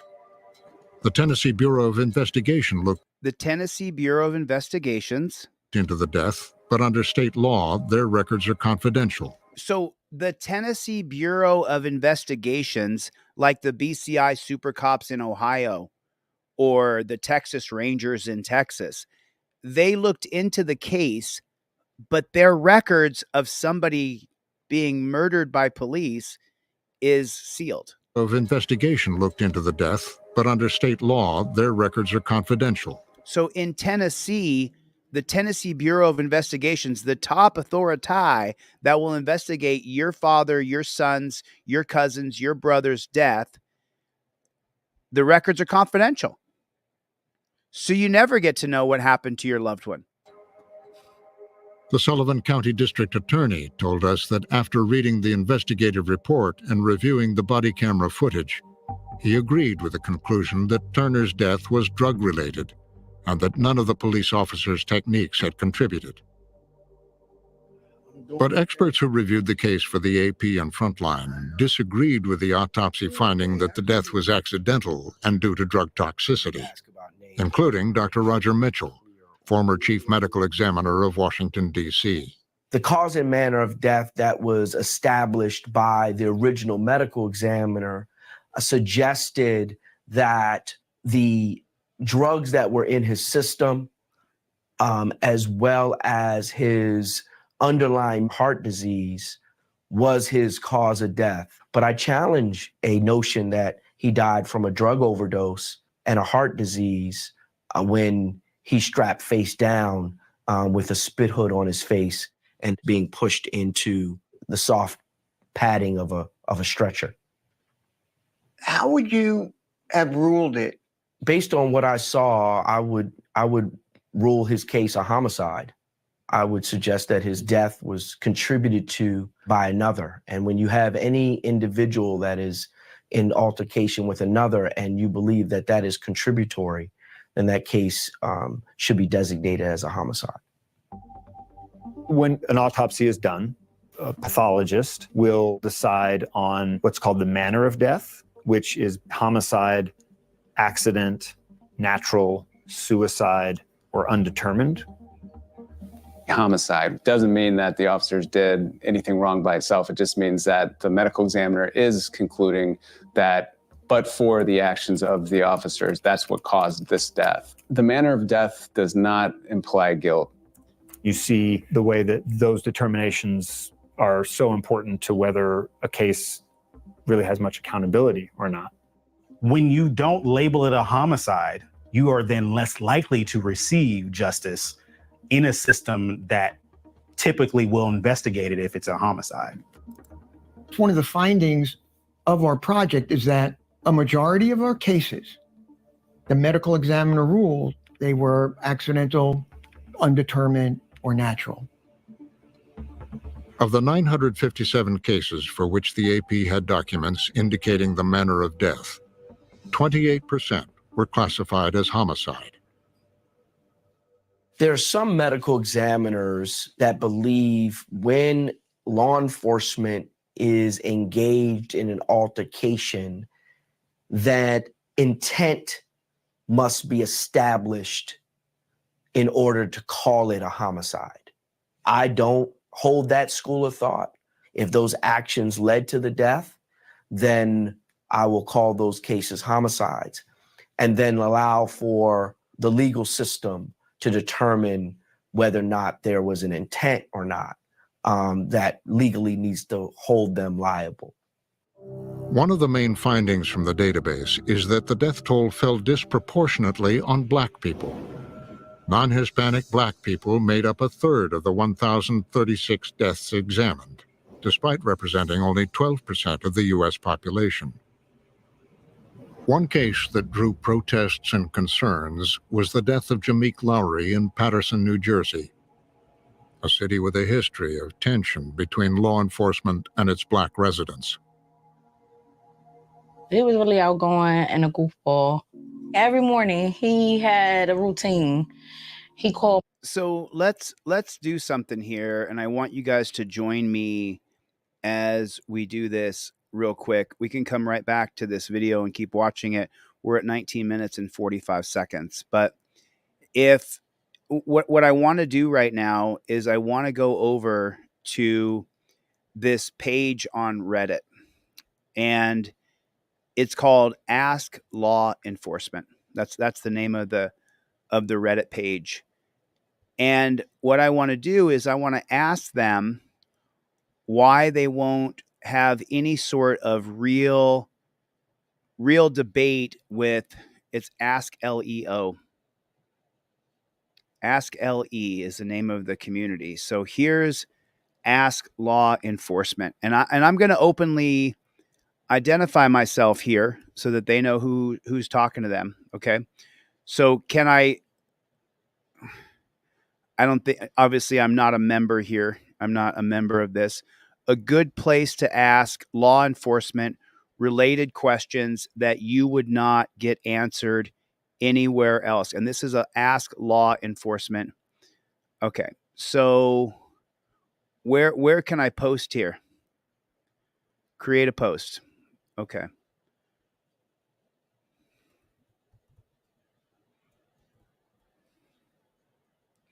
A conversation with an anti-police, anti-law enforcement activist.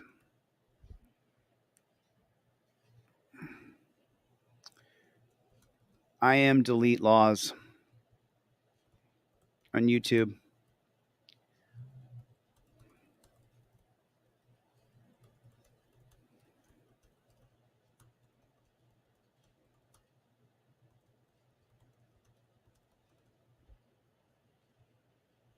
Who's willing to talk about policy,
there it is, right there. I put it right there. A conversation with an anti-law enforcement activist. I am Delete Laws on YouTube. I'd like to have a conversation with any of you. Any cop who's willing to talk about policy, procedure, and protocols that you've signed up to do and agreed to do to us. Over half of us hate you cops. Well, let's talk about the reasons why. I'll give you a hint. Policy, procedure, and protocols that are barbaric, inhumane, and brutal. Challenge. I'm easy to reach. I've been a cop for 11 years for a large New Jersey. Over the years, the morale has gone to the gutter. The good cops get jammed up. The shitty cops skate under the radar. Nepotism favors run wild. The admin loves to micromanage and come up with new ways to screw patrol guys. I have 11 years. I'm 42.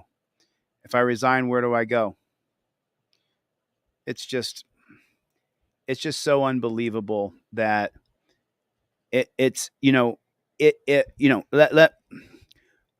let me answer the question, and I'll tell them that I'm answering the question live right here. So I'm answering this question live right now on Delete laws on YouTube. And I'll tell you how long it is. It's an hour and 45 minutes.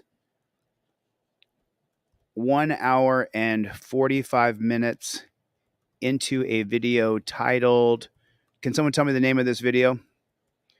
What's the name of the video that we have titled here? This video is called, what is this video right here called that we're making, that I'm producing right this second? Love you. Bye. Nice to see you. Thanks for coming, Synthetic Future. So let me just go like this. I'll tell you the name of it. I'll tell you the name of this view channel. 1 second. Live. It's called When Cops Arrive, It's for Their Safety, Not Yours. Okay, cool. So let me just put that in the titled.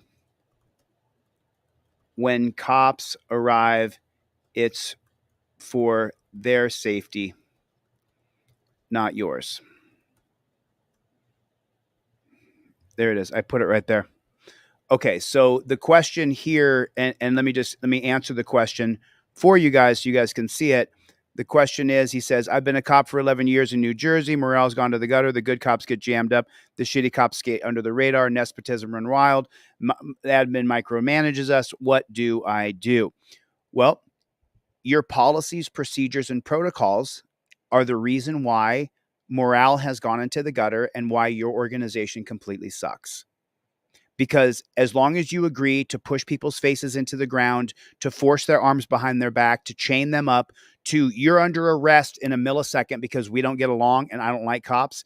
Well, there it is, because I have friends and family who love me and I have supporters who love me. And then when you wrongfully arrest me because of your ego, then people hate you. Then you go out on the job. Then half the people you interact with say, F you, copper. Your policies, procedures, and protocols. Listen, he said 11 years ago, Facebook's been around for what? 15, 16 years, something like that. 2012 is when Facebook took off. This camera phone right here has exposed that your policies, procedures, and protocols are brutal, inhumane, and barbaric. And as long as you agree to follow those policies, procedures, and protocols, we're going to hate you. And your morale is going to go lower and lower. And pretty soon, people will start doing horrible things like burning police stations down, which burns down our city and burns down our town. And we don't want that. But that's what's going to happen. It's going to get worse. As soon as the dam breaks, another George Floyd, it could be your police department that gets burned down. And we don't want that. Good people don't want chaos in the streets and violence. Nobody good wants to see their buildings and their town burned to the ground. But that's what happened last time when you guys are murderous and killing, and your policies, procedures, and protocols that you follow every single day. That's why we hate you.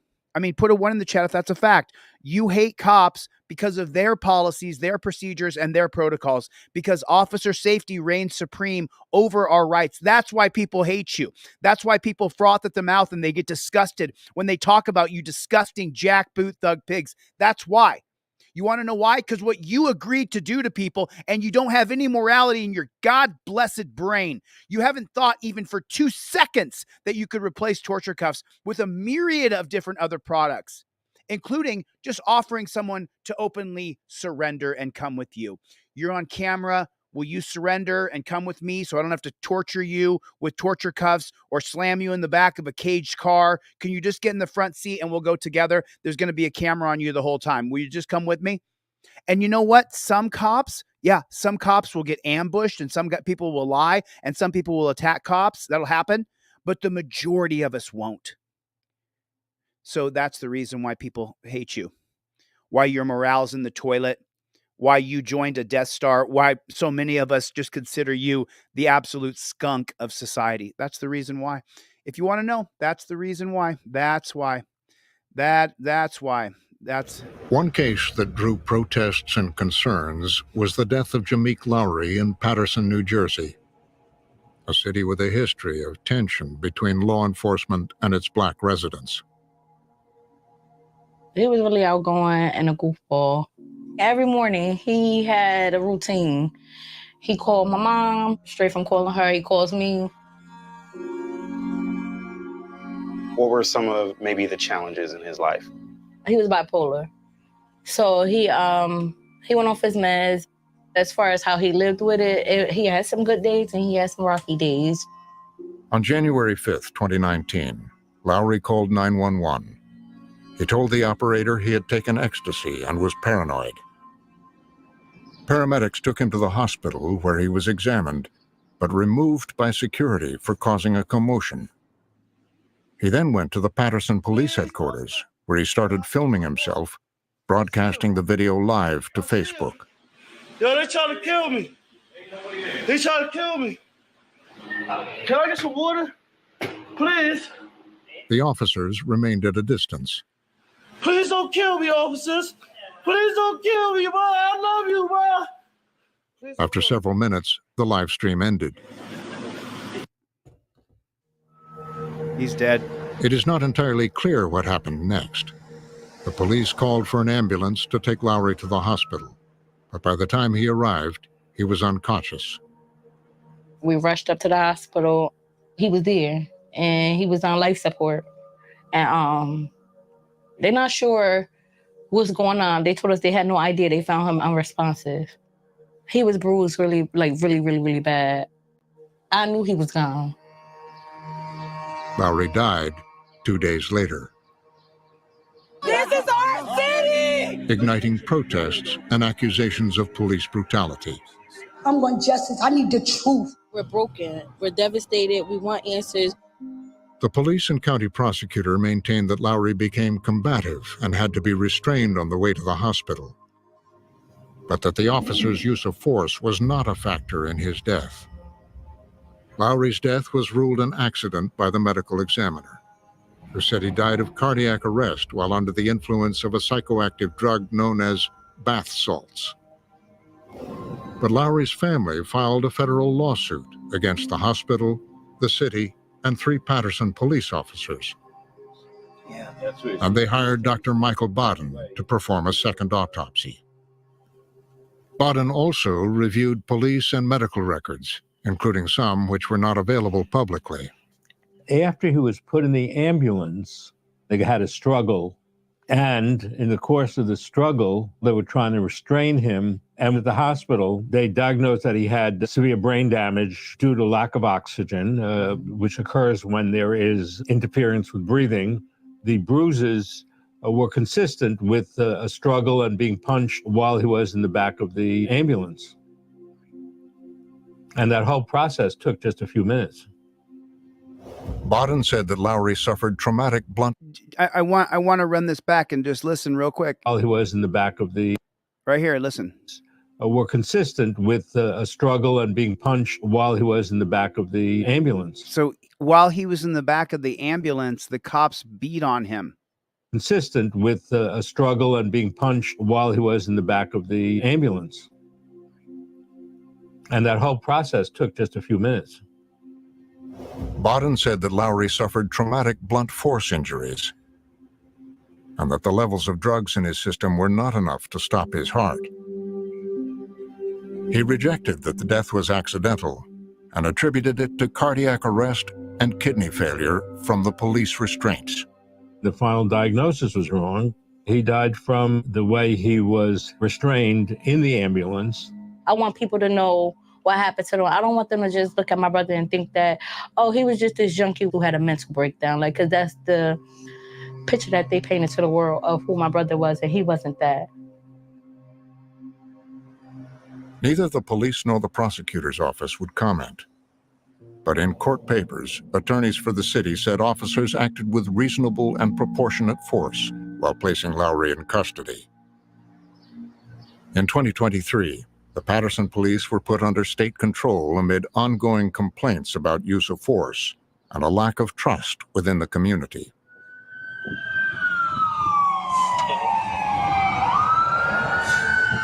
As with Jameek Lowry and Hunter Turner, over and over in the database, reporters found cases of police having to respond to people in medical and mental health crises, situations law enforcement is often not trained to handle. Police themselves are in many ways frontline, social workers and drug counselors, and they have these many different roles because of the fraying of the social safety net. I think the infrastructure, if you will, outside of law enforcement, there's been a dramatic failure, and it seems to me that it's gotten worse and worse over the years. Jack Ryan is a lawyer and retired police captain, and one of the many law enforcement experts the AP and Frontline spoke to. So given this reality that officers are often the ones responding to mental health crises, how are they trained to do that? That's one of the problems. There's an inconsistency there. So, for example, when I do training, I train, hey, look, this may not be something that you should be dealing with at all. That's number one. Number two, let's get EMS on the scene. Do we have mental health resources that will come out to the scene? Do we have plenty of backup in case the thing does turn violent? So there's steps that we can take. And a big part of the training is recognizing that certain things are dangerous. Prone restraint, for example. Prone restraint, the common police tactic of restraining someone face down. It is one of the most prevalent kinds of less lethal force found in the database. 740 instances. It's called prone restraint. Prone restraint. There's times tactically where officers have to get people immobilized in order to accomplish handcuffing. That is a trained tactic to do that. But you don't want to do that for any kind of prolonged period. You want to do it, get them handcuffed as quickly as possible and get them off their stomach. So Micah Xavier Johnson was I believe he was a military guy Army veteran or something like that. And he's the one who killed a bunch of cops in Dallas. So when done properly, in most cases, it's not a dangerous situation. But prone restraint can sometimes lead to cardiac arrest or positional asphyxia when a person's position interferes with breathing, especially if pressure is applied on the back. People impaired by medical conditions or drugs are especially at risk. I can't breathe. There are cases in which we have someone. It's not prone restraint. You see how he's got the hand here? He's got his knee on the guy's chest, and then they take their hand and they stick it on the back of your head and they push you face down into the ground or the concrete or whatever substance you're on. I can't breathe. There it is right there. Take a look. He's pushing his face down into rocks and gravel. So the coppers, do you see what you're doing to people? Do you see this? This makes you an asshole. This makes you a terrorist. Pushing your hand on the back of someone's head and pushing their head down into rocks like that makes you a piece of shit. It just does. When you push someone's face down into rocks, that makes you a maggot. It makes me dislike you. You see? So when I lambaste these cops on camera, it's because that's what they do. They say, oh, he's the nicest cop ever. He helped get that homeless guy some shoes. Then the next day, he puts his hand on the back of someone's head and pushes their face down into gravel. And this is why so many people hate the police. There are cases in which we have someone saying, I can't breathe. And that can be said in a very haunting way. They're crying out for their mom as they're dying. Mama! The reporters found 27 cases. And just take a look at that. Look at human beings dogpiling another person. There's the weight, a schematic stroke. You see that? He's putting weight on him here. He's putting weight on him here. There's weight from this cop here. This guy's putting a boot on the guy in some way. So the blood is shunted to the areas where they're putting the pressure, and then the guy dies or the woman dies. That's how it works. The reporters found 27 cases where police continued to use prone restraint after handcuffing people and despite complaints of impaired breathing. When a subject tells an officer that I can't breathe and they're on the ground in prone restraint. I mean, and even this guy who's been despite complaints of impaired breathing. Okay, so I'm not bashing this guy. He's on here trying to freedom fight. The words that we use matter. What are your pronouns? Right? The words that you say control your thought. Your thought is controlled by words, and it's a battery and an alternator situation where it's going to go back and forth. I want you to listen to the guy who's on our side. Listen to what he says right here. When a subject tells despite complaints of impaired breathing. When a subject tells an officer that I can't breathe. When a subject tells an officer that I can't breathe. When a subject tells an officer that I can't breathe. And you are not a subject. You're a person. The idea of calling people perpetrators, subjects, suspects, when we change the label of humanity, law enforcers are now over the line, mark it 0. Law enforcers is the biggest problem we face. Rights protectors would be on our side. When people are saying, when the subject is saying he can't breathe, when the human being is saying that they can't breathe, you're not a subject, you're a person. And this is part of the dehumanization that police do to us. they're on the ground in prone restraint. How should officers respond to that? The officers should treat that as they can't breathe. One of the things, one of the biggest myths out there is that if a person's talking, they're breathing. A lot of times we see things like officers saying they were still actively resisting. What officers perceive as active resistance, that thrashing about, may be unconsciously fighting for air. The bottom line is, as law enforcement, we can immediately get them off their stomach as soon as they're handcuffed. Once again, as law enforcement, we can be unconsciously fighting for air. The bottom line is, as law enforcement, you're not a law enforcer. There's no law enforcement certificate. It's a peace officer certificate that they sign. But once again, if we keep on allowing them to call themselves law enforcers, then they're going to enforce the laws on us instead of protecting our rights. Get rid of that stupid star and get a peace symbol on there. Change the uniforms from black to white. Change the cars from black to white. Stop hiding on the side of the road to get us. How many rape kits in police departments across America are not being investigated because there's no money in it?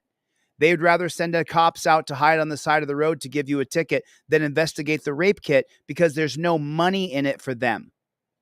The cops are the most selfish, self-centered bastards that there are in our country. And it's not even remotely close. It's not even kind of close. we can immediately get them off their stomach as soon as they're handcuffed, put them on their side, which should enhance breathing. We call that a rescue position. In about half of the incidents where prone restraint was used, the reporters found that officers didn't promptly turn over the person once they were handcuffed or under control, despite decades of warnings within law enforcement about the dangers. Even the people on our side are calling them law enforcers. It has to be changed. Although there is no national law or rule book on using prone, in 1995, the Department of Justice warned that pinning someone face down could restrict breathing. It later advised police departments to develop policies to prevent positional asphyxia. There were warnings that have gone out years ago, and there are some training centers that have been teaching it for a long time, that when you put somebody in prone, you have to be careful to avoid positional asphyxia. The AP looked at how officers are trained in prone restraint around the country. I wanted to understand what sort of training officers had. Did they understand that if you hold someone in that position, they might have trouble breathing? Training for police officers in the United States is inconsistent. It's different in every state. It's different in every community. I've looked at the agencies across the country. They're called POST. It's Peace Officer Standards and Training. And they all oversee what officers get training in. The AP reached out to agencies in every state. 27 responded. 10 of them said they don't require positional asphyxia training. 17 did. But even with training, the AP found cases in which officers repeated errors that experts have been trying to eliminate, as was the case in Sylvester, Georgia, of Terrell Allen Clark, a 47-year-old long-haul truck driver with a history of heavy cocaine use. So because he's used chemicals, then he's going to be downgraded as somebody who we should deem not worthy of life. That's what should happen. We should deem him not worthy of living, right? Because he was a heavy. So we're at 29 minutes on this video. We're going to come right back to it. I just want to jump this in real quick. Filed this complaint after she claims she was fired for blowing the whistle on Tony Mitchell's demise. Now she's the second former Walker County jailer to sign a plea. Karen Kelly filed this complaint after she claims she was fired for blowing the whistle on Tony Mitchell's demise. Now she's the second former Walker County jailer to sign a plea deal. Tony Mitchell died after being held for 2 weeks at the jail in January of 2023. Prosecutors argue the lack of care while being held in what's called the drunk tank factored into his death. Kelly worked 8 night shifts during Mitchell's time in the cell. She claims to be the one who leaked the video we have, there you see it, showing deputies carrying Mitchell's motionless body on the day he died. This agreed to plead guilty for her role in the case. Today, her lawyer said, "My client has accepted full responsibility for her minimal role in this tragic death. The culture of the Walker County Jail was such that she could do little to help this inmate without fear of reprisal." Now, news of Kelly's plea comes a day after another former Walker County jailer was in court. Joshua Connor Jones has also signed a plea deal in connection with Mitchell's death. His lawyer predicted at least half a dozen more arrests in the case. Joshua Jones's guilty plea date has not been set yet. Karen Kelly will make her first federal court appearance on September the 12th. So if they were carrying dead bodies out of your house, out of my house, if we were carrying a dead body out and we collectively made sure this person didn't get the water or food that they need to live, then you and I would be put in prison for decades, maybe for life. But these people get to make a plea deal. These people get to make a plea deal because they work for the government. Look, they're carrying a dead body out. 17 did. But even with training, the AP found cases in which officers repeated errors that experts have been trying to eliminate, as was the case in Sylvester, Georgia, of Terrell Allen Clark, a 47-year-old long-haul truck driver with a history of heavy cocaine use. In October 2016, a woman called 911 and said that a paranoid man was banging on her door. Sergeant Adam Solinsky was the first officer on the scene. Pulled up and the guy came from around the house, called him over to the car and started talking to him. Come on right over here.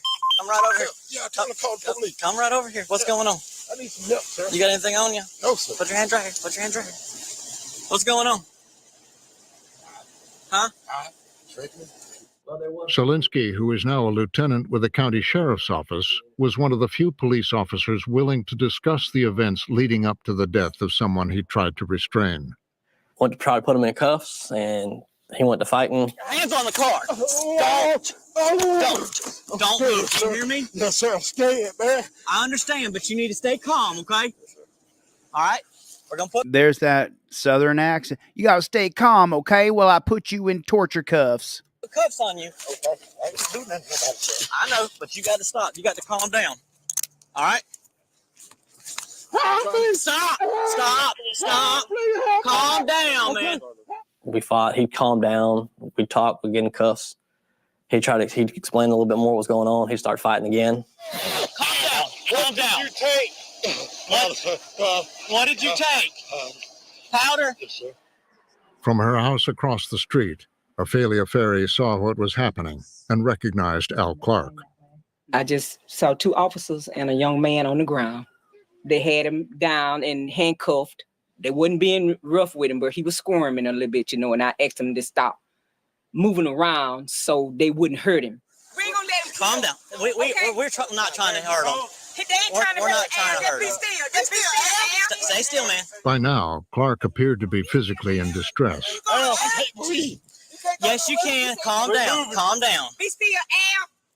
And he calmed down, and I told the officers to make sure he was breathing. His heart's still beating. He's still okay. He's still breathing. Yeah, it's just really shallow. Now on be advised, subject's unconscious, got shallow breathing. So what went through your mind when he stopped moving, and were you aware right away that he had stopped breathing? It took a second because I didn't know if he was finally just relaxing, because he was starting to not be as combative and talking as much. He was starting to slow down. He ain't responding now. Now on the Indicom 1018, he is not responding. Not responding. I don't remember exactly how long it was. We checked his pulse, checked his breathing, and he wasn't. So we immediately took the handcuffs off and started doing CPR on him. Oh, did you hear that? They took the torture cuffs off of him. Looking over, I'll just start a real going. He'll wake Take up. these cuffs off. He's not responding at all. Now one patient may not be breathing at this time. Clark was pronounced dead at the hospital. The medical examiner ruled the death an accident. Of course, because the cop put his weight on top of him and killed him. When his heart rate was already going 1,000,000 miles an hour because he did a bunch of chemicals, then he put him in an awkward position by torture cuffing his arms behind his back and put weight on his back so he couldn't get any air in, and eventually he died. And it was just an accident because the policies, procedures, and protocols of the cops, well, they can't be faulted. It was just an accident. Maybe, just maybe, it's the policies, procedures, and protocols of the cops that are killing thousands and thousands of people in our country. Maybe, just maybe, it could be that. Caused by cocaine and heart disease, not due to police force, a finding the experts consulted by the AP and Frontline agreed with. But Jack Ryan said that even though the use of restraint may not have caused Clark's death, Officer Selinsky didn't turn him over quickly enough after handcuffing him. Officers make mistakes of professional judgment. They don't always rise to the level of criminality. This officer in this particular case is really trying to do the right stuff. You can hear it. No, okay, so I'm so glad that we watched this. I have not seen this before, so we're watching it together. So let's talk about what he says right here. Let's listen carefully. Always rise to the level of criminality. This officer in this particular case is really trying to do the right stuff. You can hear it. The right stuff, okay, Copper, is not your procedures. Throwing people on their belly and chaining their wrists behind their back is not the right stuff. You disgusting, stupid fucking pig. You dumb, you piece of maggot. You dumb mother. You stupid. You dumb.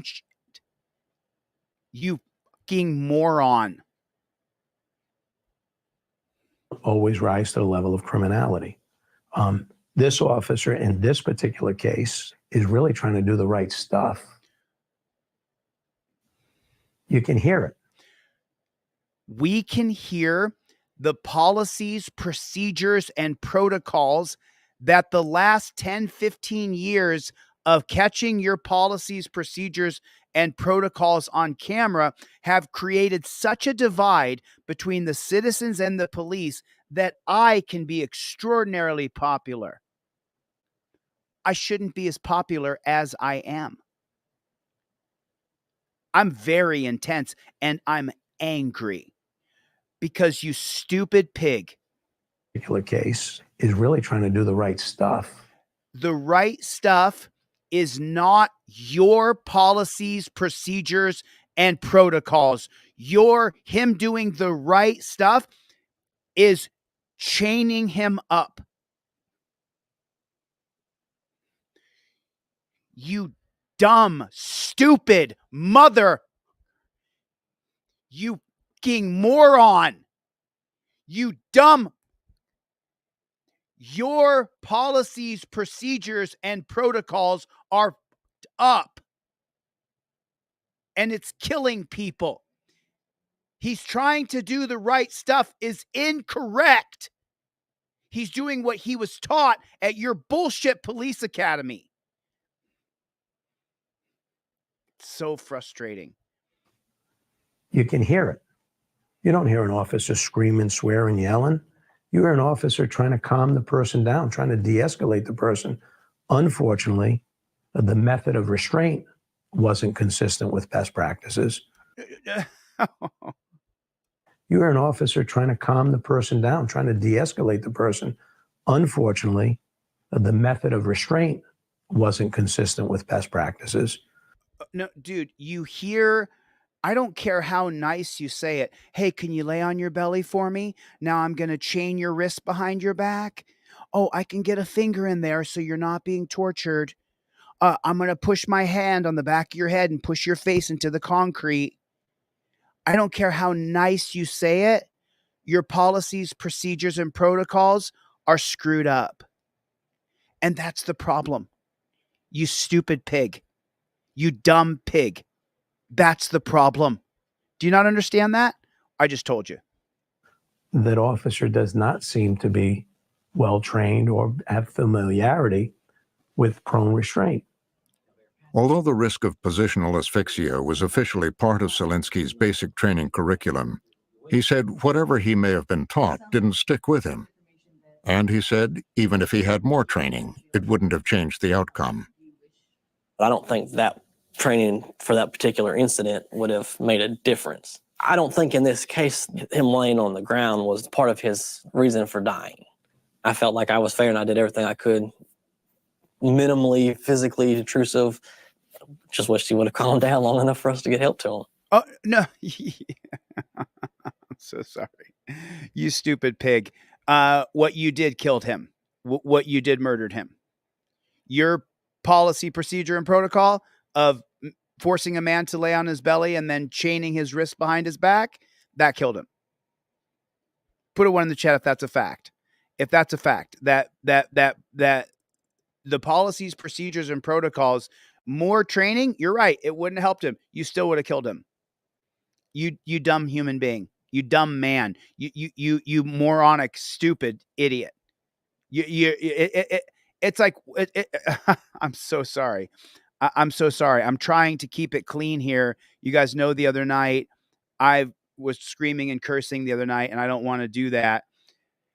I've been saying forever, their policies, procedures need to be challenged in court. They point to what they wrote and essentially say, we can do it. We said so. That's exactly correct.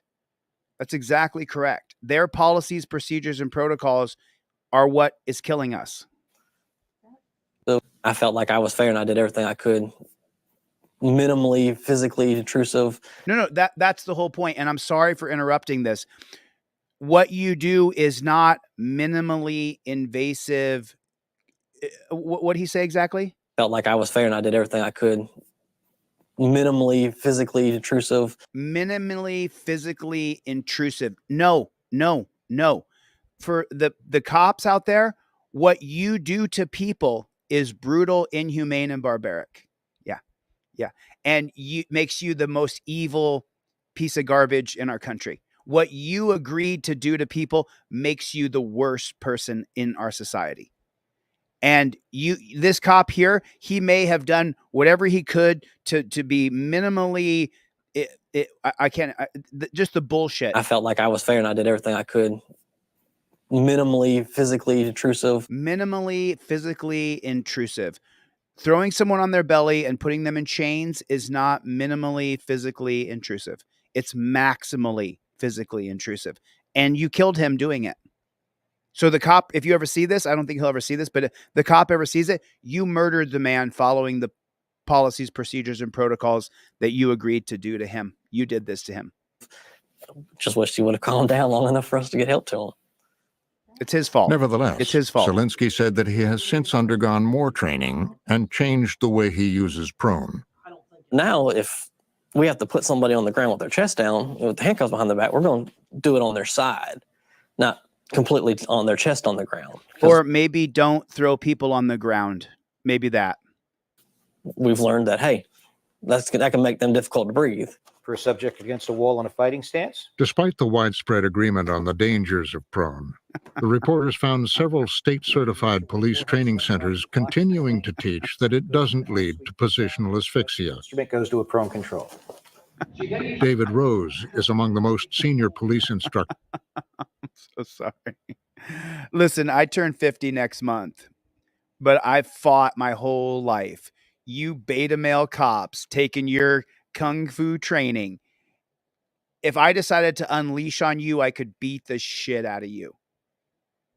Like that. You guys are such wussies because you're not using the best weapon you have, which is a camera, your ability to retreat, and the public backing you because you're not beating people. You're putting a tracking device on their car. You're filming them, giving them a chance to cooperate. And then you win the public over because you're not dogpiling people and trying to put them in prone position as you shackle them like they are a slave from 1850 and their Kuta Kente. This is the reason why people hate you cops, because you show stuff like this, but none of you could do that to me. There's maybe 1% of cops who could even beat up this old man. I'm old, and I could beat the piss out of most of you because most of you are beta males. You need to be told what to do by other people, because if you weren't a beta, you wouldn't have to be told what to do by other people. So I just laugh at these. Look at this old man's moves. Watch him. Training centers. Watch. So look, it's like bullshitos with this. Dangers of prone. The reporters found several state-certified police training centers continuing to teach that it doesn't lead to positional Watch.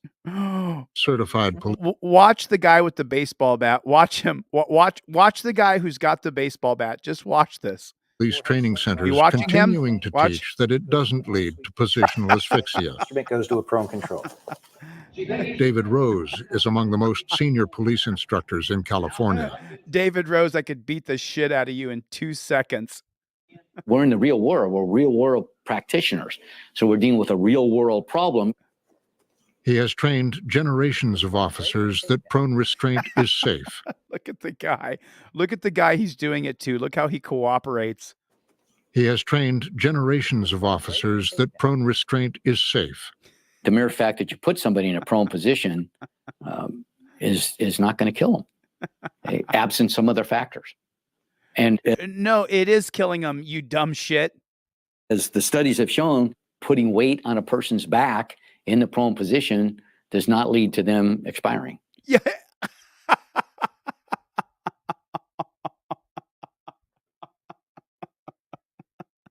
The entire video is about how putting people in prone position and putting weight on their back is killing them. And now you're going to listen to this old pig here. Absent some other factors is not.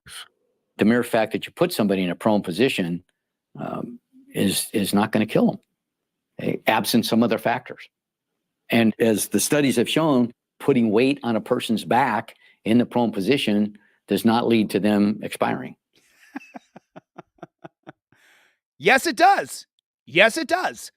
Putting people on their belly and then chaining their wrists behind their back and putting weight in the middle of their back or putting too much weight on their legs and their thighs and their butt and their arms, it kills them. Yes, it does. You stupid old pig. It kills them. It kills them. It's killing us, killing our people. It is killing, murdering, death, dying in the streets because of filthy pigs like this one right here. But remember, everybody's going to listen to this old timer. The studies are showing it doesn't kill anybody. The studies are showing that it does. The studies are showing that it does kill people. You fucking piece of shit, low life. You scumbag. I'm sorry. I'm trying not to curse or use any bad language.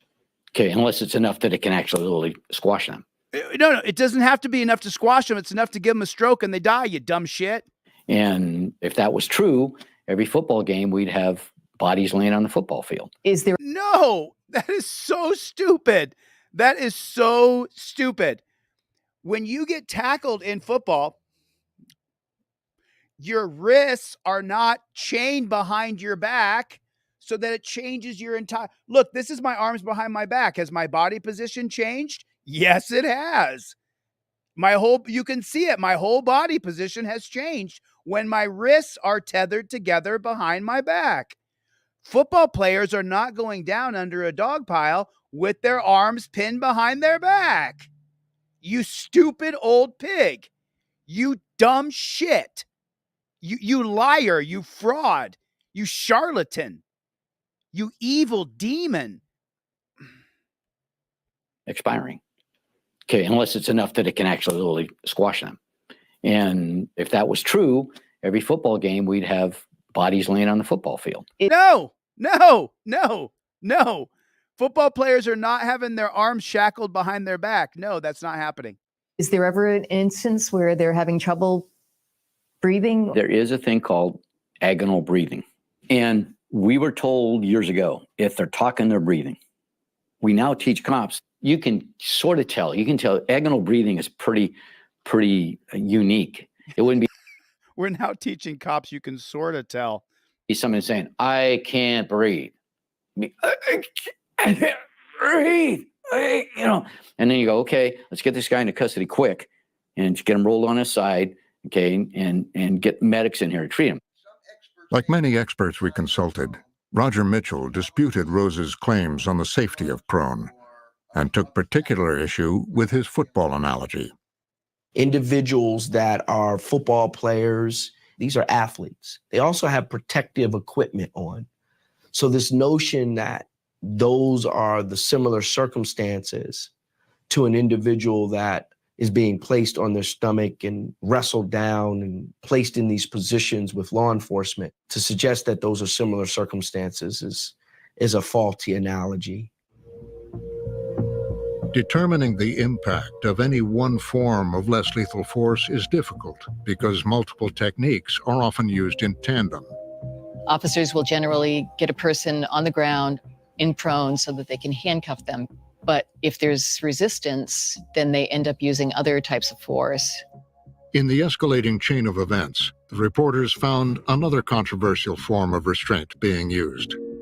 We saw this pattern where people who had been subjected to the use of force and restraint by police officers were then given a shot of a powerful sedative like ketamine or Versed by EMS professionals. Shortly thereafter, they suffered cardiac and respiratory arrest and they died.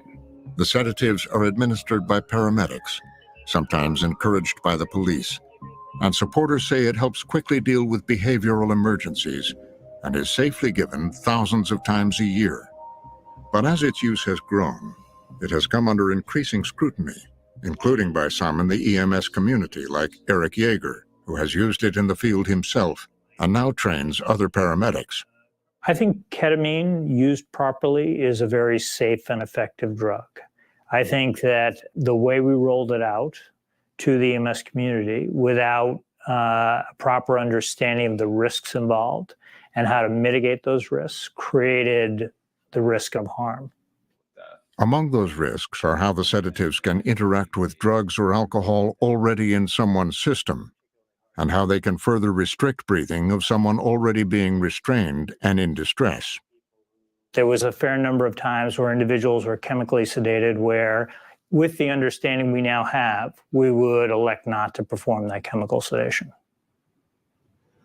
Nearly 1 of every 10 people in the database had been sedated before they died, although it was impossible for the AP to determine the role the medications played in the deaths. The injections were rarely cited in official reports or investigated. Only in a small number of cases was the sedation listed as a cause or even a contributing factor to the deaths. And they weren't necessarily looked at as a factor that could have resulted in the outcome of the case. One such case was Taylor Ware, a 24-year-old veteran who grew up near Kansas City, Missouri. This is Taylor up top here. Look at that face he's making in that this one's a good one. Taylor, he had a very infectious smile. Kind of smiling, just it would touch your heart. It would warm your heart. When did he tell you that he was thinking about going into the Marines? 6 months after he graduated. I think he wanted to follow in my footsteps and my father's footsteps. While in the Marines, Taylor Ware was diagnosed with bipolar disorder. He was honorably discharged and moved to Kentucky with plans to attend college. In 2019, he was arrested after exhibiting manic behavior in public, and his mother and a friend came to drive him home from mental health treatment. At a rest stop in Dale, Indiana, his mother called 911 for help. 911, what's the location of your emergency? We are at a rest stop. I believe it's in Dale, Indiana. My son is bipolar, and I was trying to get him home to Kansas City, and he is having an episode, and he, will not get back in the car. He's getting very agitated. And If you call the police on your family member who is bipolar, if you call the police on your family member who is mentally challenged, if you call the police on your family member, there is a very good possibility that the police will kill your loved one, that they will escalate and escalate and escalate. There is a chance that if you call the police on your family member, that they will put you in torture cuffs. Do you understand? There is a very good chance if you call the police that you will go to jail. We got Rago Monkey in here, everybody. Rago Monkey is a prolific auditor. If you have not subscribed to Rago Monkey's channel, Rago Monkey, one of the best, most intense auditors on all of YouTube. So I highly suggest his channel. If you have not seen some great audits, go check him out. And I need mental help. I need someone to come. Okay. So that they can get help at a mental hospital. We will get an announced out that way. And will you please make sure to tell him he needs mental help? Okay. Pauline Engel, his mother's friend, captured parts of the incident on her cell phone. At what point did you start to record? So I think I'm going to record him so he can see how he's acting, so he'll know why we're concerned and, know what he does when he gets like this. And that's when I started recording for Taylor so we could show him, because I think he blacked out. It's like he didn't really realize what he was doing. When the first officer arrived, I said, you need to wait for backup. And he got his dog out of the car. And I said, no, you need more officers. My son's not in his right mind. He has no idea where he's at. He doesn't know what he's doing. The cell phone video shows how the incident unfolded. The first officer to arrive was an unpaid reserve marshal from the nearby. And he's got an attack dog with him. He's got a dog to attack the guy. These are the most sadistic, disgusting pigs there are, canine cops. They abuse the dog to get it to bite people, and then they get off on watching the dog attack people. By town of Dale. Taylor Ware goes to shake his hand, and they sit down in the grass. The first thing that happened is the dog tried to attack Taylor.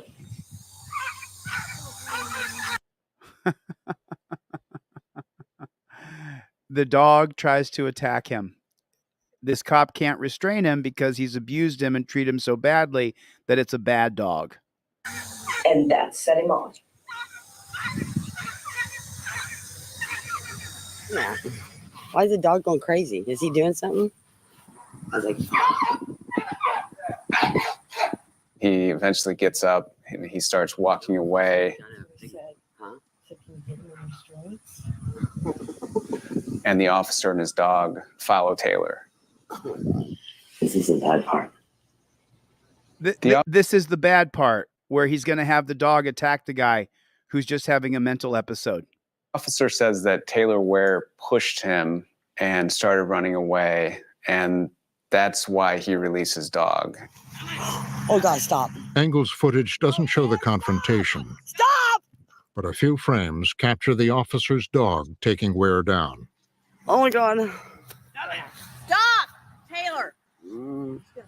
And the worst part is that the people are screaming at the guy being attacked. Taylor, stop! Taylor, stop! It was the pig with the dog that did this. He didn't need to have an attack dog out there to have a one-on-one conversation with another human being. And Taylor was about 60% the size of the cop. If you take a look, the cop is twice as big. Take a look. That cop is way bigger. Look, he's a bigger physical man than this guy. The dog. Why is the dog going crazy? Is he doing something? I was like, look how big the cop is compared to the guy who they're over there to do a welfare check for. Remember, this is a welfare check. This is a welfare check. He eventually gets up and he starts walking away. And the officer and his dog follow Taylor. This is a bad part.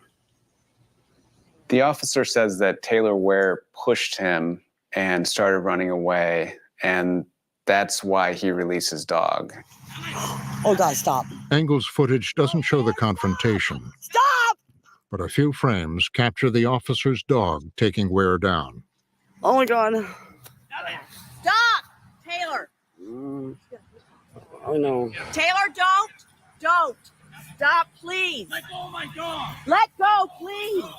Let go of my dog! And let the dog attack you. Just let the dog bite you.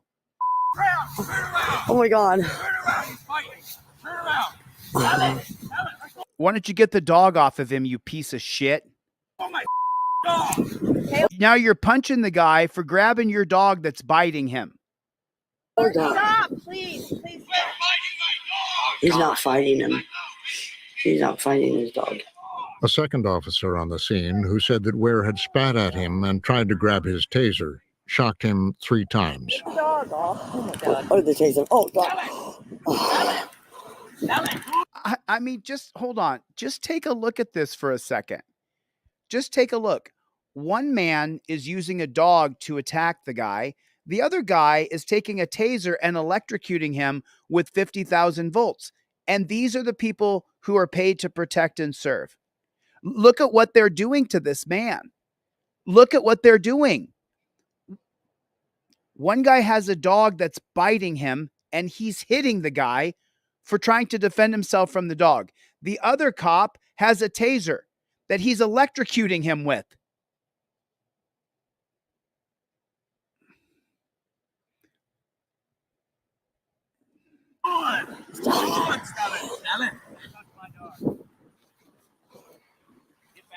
Call 911. We need backup. Another officer arrived. You're going to call more cops? She's going to agree to call more pigs? And helped handcuff Ware. A paramedic gave him a shot of ketamine. What's that? I don't know. I'm guessing it's a sedative. Oh no, they're going to kill the guy. They have, I count 1, 2, 3, 4 cops on top of him. 4 cops on top of him, but you can't restrain him. Maybe we need different tools besides torture cuffs. Wow. I mean, is this mind-blowing? Maybe we need different tools besides torture cuffs. Mind blown. Maybe we need actual straps, so when people do this, you can just strap them up exactly as they are. Because you're not going to get a guy's hands behind his back who's really tough and really on one. Unless you destroy him, tase him, kick him, stick him, dog him. You're not going to get a guy's hands behind his back. If I wanted to resist, I'm pretty strong. You're going to have to really hurt me to get my arm behind my back. What do you think's going to happen from here with 4 guys on top of him, making him use all his energy, and then you're going to stick ketamine in him? It's a sedative. Oh, they're going to give a shot. Okay. And the woman just is agreeing to it. Oh, they're going to give him a shot. Oh, okay. And here's a close-up of the disgusting maggot. That's the canine pig. This is police body camera footage after they gave him the sedative. He was then put on a stretcher. Shortly thereafter, they noticed that, he was not breathing. Same thing every time. Shortly after we beat the shit out of him, bit him with the dog, tasered him, then put drugs in him, we're shocked he's not breathing. And they rushed him to a hospital. Pauline Engel continued to film when the first responding officer approached her and Taylor's mother. I wish maybe we should have just waited and let him sit there, because I think. Well, the thing is, he's walking towards traffic, and then he started messing with that car, and he came up to me and went like that to my chest. Yeah. And that's an assault. And so I gave him a lawful order to stop. He ran. Classic textbook dog deployment.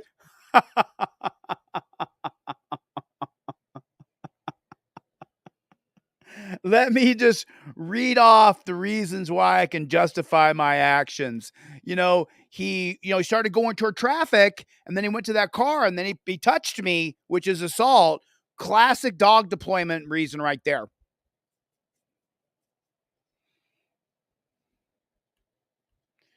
Maybe we should have just let him sit there, she said. First responding officer approached her and Taylor's mother. I wish maybe we should have just waited and let him sit there. No, we shouldn't have just let him sit there. He's dead now, but no, we did everything right. Because I think. Well, the thing is, he's walking towards traffic, and then he's walking toward traffic, and then we're so used to acquiescing. Yeah. Started messing with that car. He started messing with that car. Assaulting the people in the car, hurting the car. Why is a car an inanimate object that only has a dollar amount to it? Who cares? We care about Taylor, not the car. And he came up to me and went like that. He came up to me and went like that and put his hand on me. My chest. Yeah. And that's an assault. He went up there and went like this to my chest. He touched me. So that's an assault right there. And so I gave him a lawful order. I gave him a lawful order to stop. He's on a mental episode right now. You already told me he's bipolar, so he's having one. He's on one right now. I gave him a lawful order to stop, though. Me and went like that to my chest. Yeah. So that's an assault. That's an assault. And so I gave him a lawful order to stop. He ran. Classic textbook dog deployment. Classic. No, we did it exactly how we did it. He's dead now, but we did everything how I think we should have done it. You called the biggest beta male chumpzilla in America, a guy who wears a badge and calls himself a law enforcer. Out of the 10 million jobs that you could choose to do, you chose that one because you're a parasite. You're a scumbag, dude. You're a scumbag. And then a canine cop, don't think that they don't abuse those dogs. They sure do. Dogs don't just bite people. You have to make them want to bite people. So this guy's a piece of shit. Everything he's saying is bullshit. Ware had fallen into a coma. He died 3 days later at the hospital.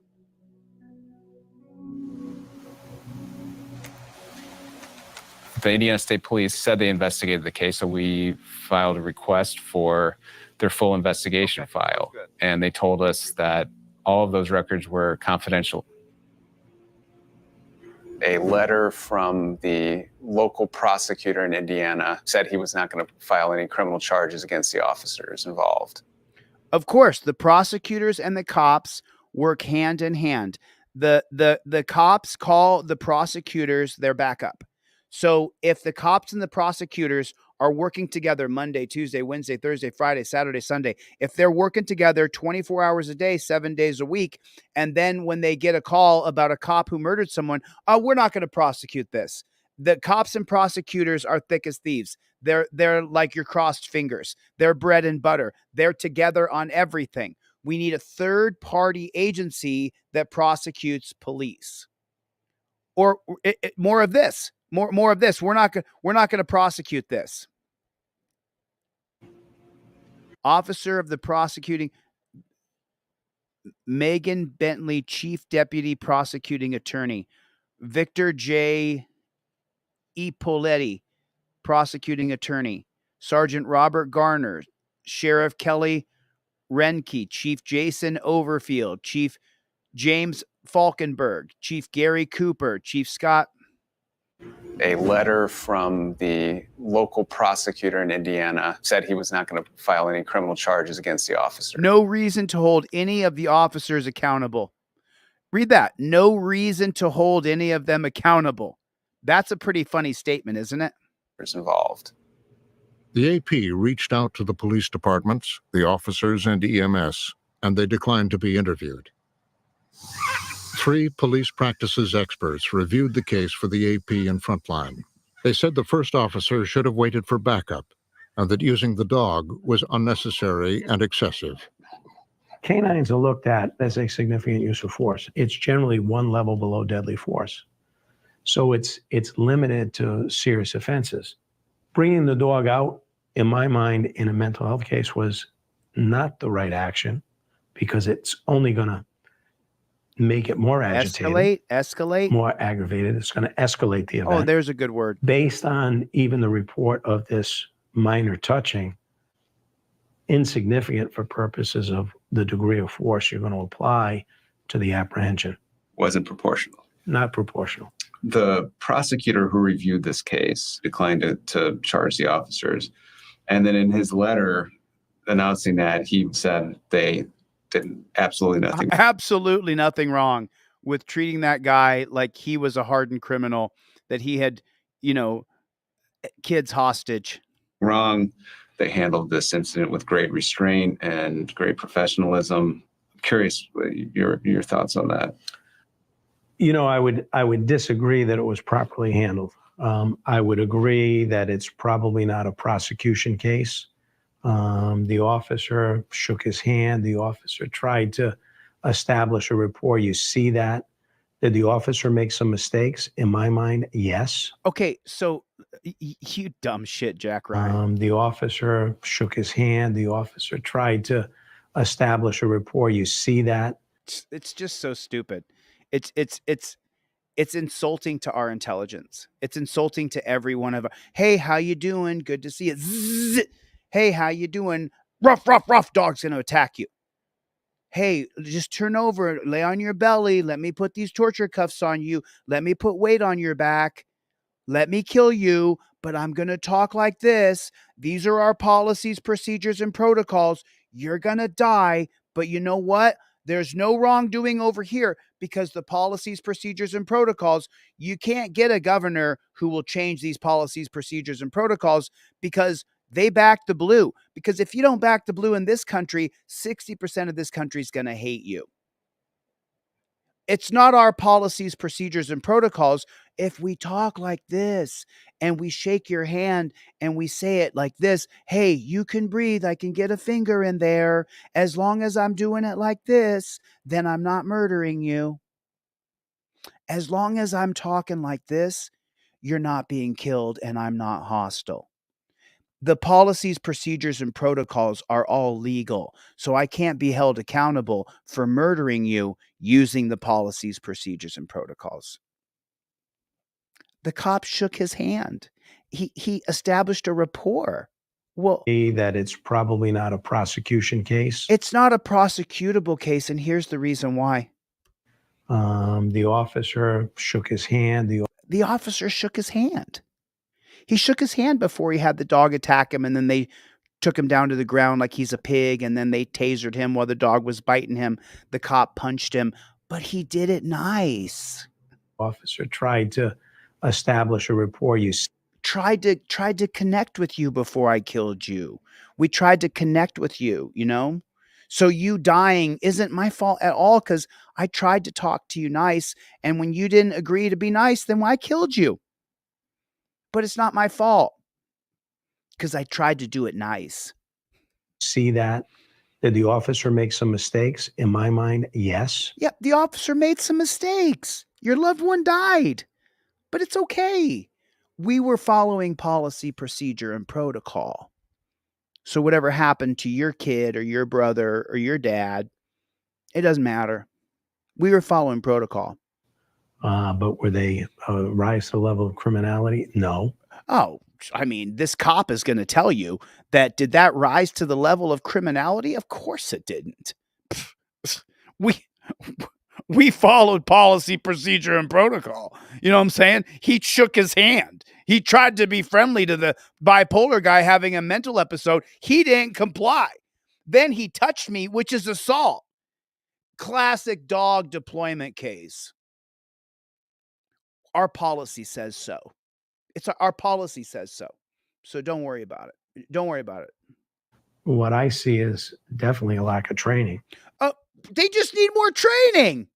They just need more shit. Shit. Yeah, he's dead. We just need more training, though. Your guy died? Sorry about that. We're going to implement more training, though. Your son died?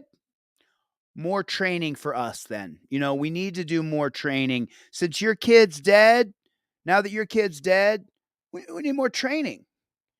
And by the way, that cop got fired. He got fired. Did you know that? He's going to be a cop in another pig shack in just a year or so, as soon as the fervor dies down. But we did fire him. He didn't lose his peace officer's license, but we fired him. He got fired and everything. Like, he lost his job.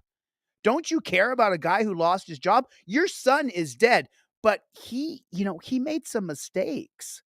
So we're going to just implement more training. And we let that one bad cop go. The other ones who dogpiled him, the one who tased him, he was within the boundaries of policy. So he didn't get fired or suspended or nothing. On the when it's appropriate to do certain things. Oh, he's gonna. I'm so sorry. As soon as we get to the hands, that's when things really get straightened out. Criminality? No. What I see is definitely a lack of training on the when it's appropriate to do certain things. Right. It was just the when. It was just the when. Don't. It was just when. Your kid died, but listen, we just need more training. That's all. That's all. We just need a little bit more training, and then everything's going to be good. As soon as we get more training in here, thanks, Swamp Fox. I appreciate that. The medical examiner didn't respond to requests for comment. His ruling said that Ware died from excited delirium, a term used to describe a state of potentially life-threatening agitation, but now widely discredited by the medical establishment. So, in case you don't know, excited delirium is a term that was created by the police. Didn't come from a medical book, didn't come from a scholar, didn't come from a medical teacher, didn't come from a laboratory, it didn't come from a medical school. It came from the police. Yeah, the use of force experts at the police department created a term, excited delirium. They made it up. And if you die when the cops kill you, they didn't kill you. It was excited delirium. It's not a medical term.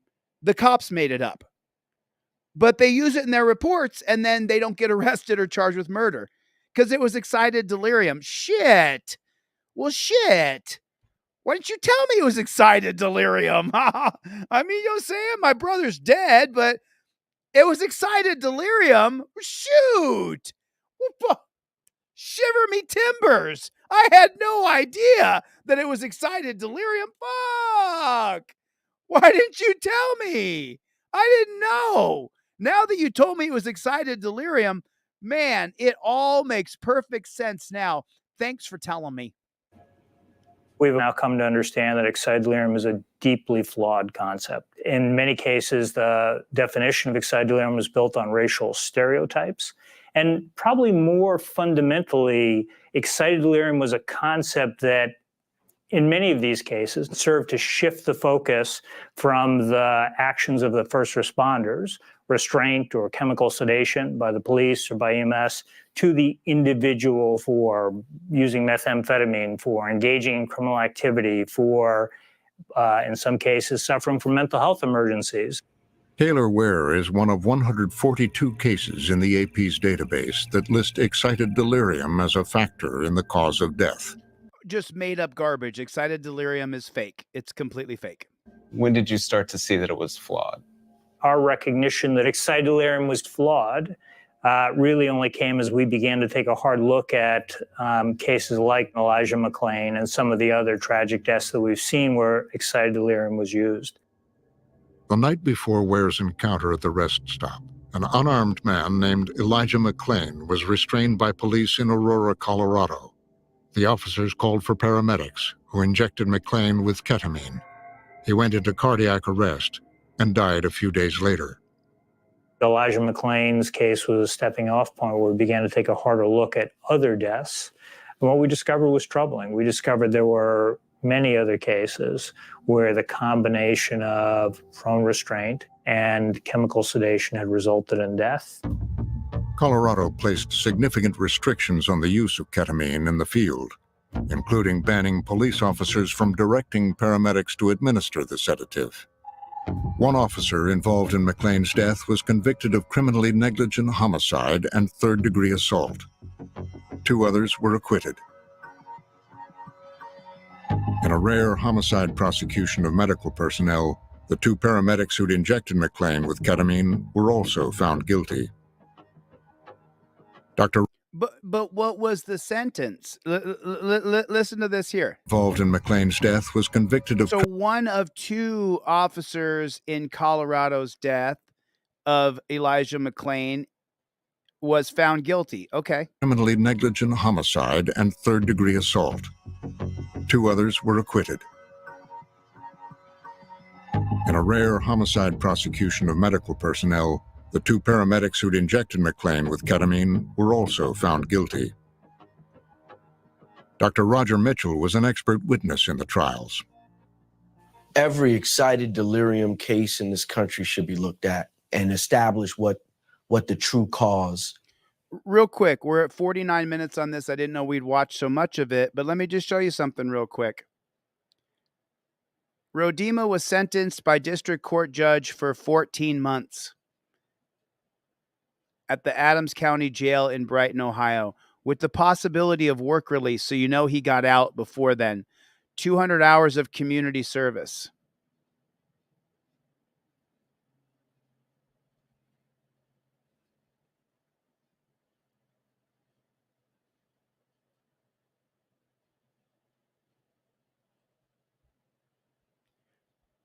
Rodema was sentenced to 14 months of work release in January. Oh, there it is. And began serving that sentence in March. Under work release, Rodema is allowed to leave the jail during the day in order to go to his job, but he must return after work and spend nights and weekends in jail.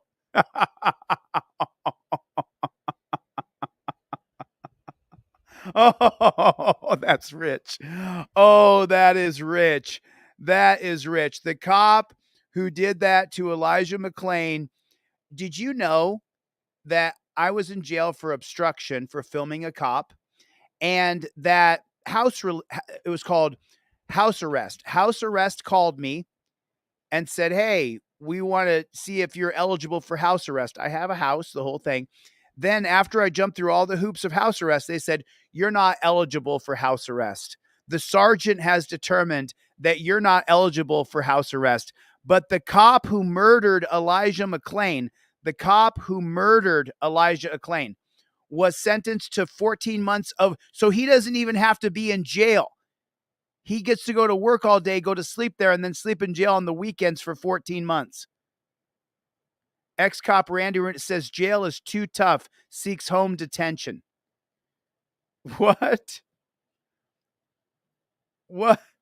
And then he got it, by the way. Rodema says he's depressed and paranoid, sleeping poorly, and has lost 30 pounds since starting work release. Oh, my God. The sole pig who killed Elijah McClain, seeking to change his sentence of 14 months work release to in-home detention. When was this written? This is June 3rd, 2024. Former officer Randy Rodema was convicted on the assault and the killing of McClain. 14 months of work release. So this was in June. Now we're in August.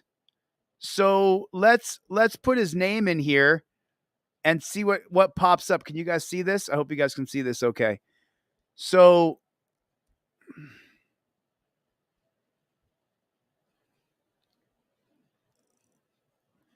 January 5th, June 3rd, seeks home detention.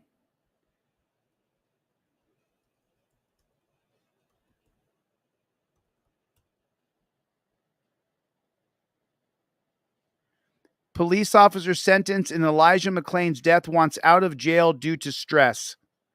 Wow. Wow. Wow. He wants out of jail because he's stressed out about jail. I did 4 months for shooting a film, for shooting out of my camera.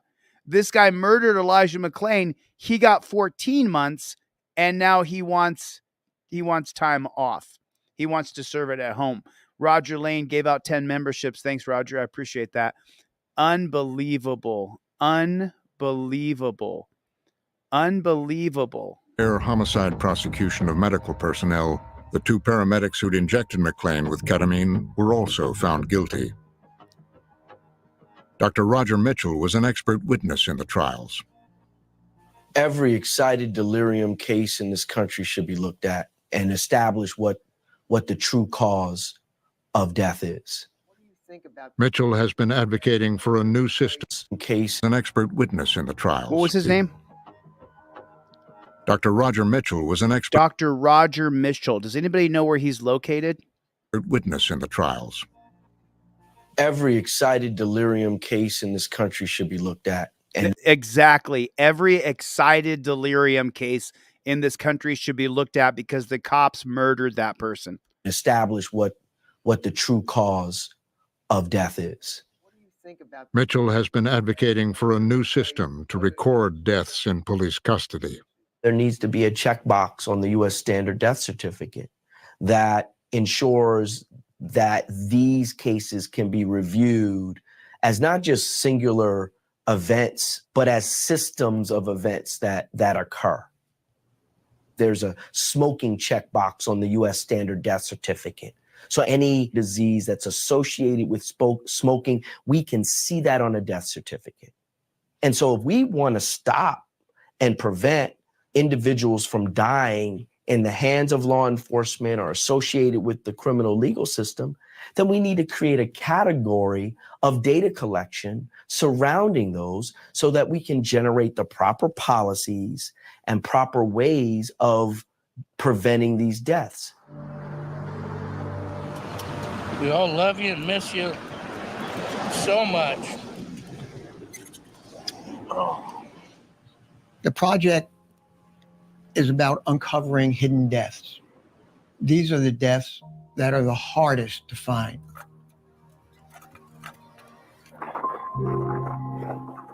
This cuts across every state, cuts across every socioeconomic boundary. We love you, bro. Those are the things that I think about as I'm reporting the story. Now, hey, if you want to know real quick, I'm going to come right back to this. We're at 50 minutes and 40 seconds. The former medic in Elijah McClain's death seeks reduced sentence. The former parent was sentenced to 5 years in prison for the death of Elijah McClain, has asked them to reduce his prison time. And this was published June 14th, 2024. Peter Chichunik,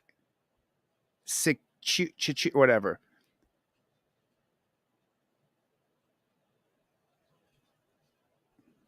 $5 years in prison. He got the mandatory minimum. He got the minimum sentence.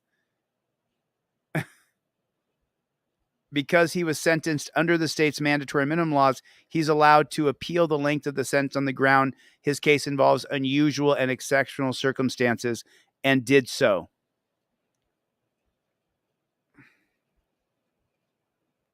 This cuts across every state, cuts across every socioeconomic boundary. We love you, bro. Those are the things that I think about as I'm reporting the story. Now he could ride like no man's business.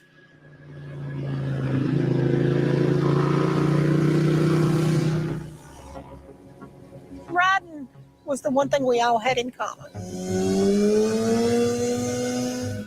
Once you put your helmet on, you're in your own little world. There's also some escapism involved in it. It's you, it's the bike, it's the road, that's it. 6 years after the death of Hunter Turner, Karen and Brian Goodwin visited a roadside memorial made by his friends. It's amazing that kids his age thought enough. They wanted him up here.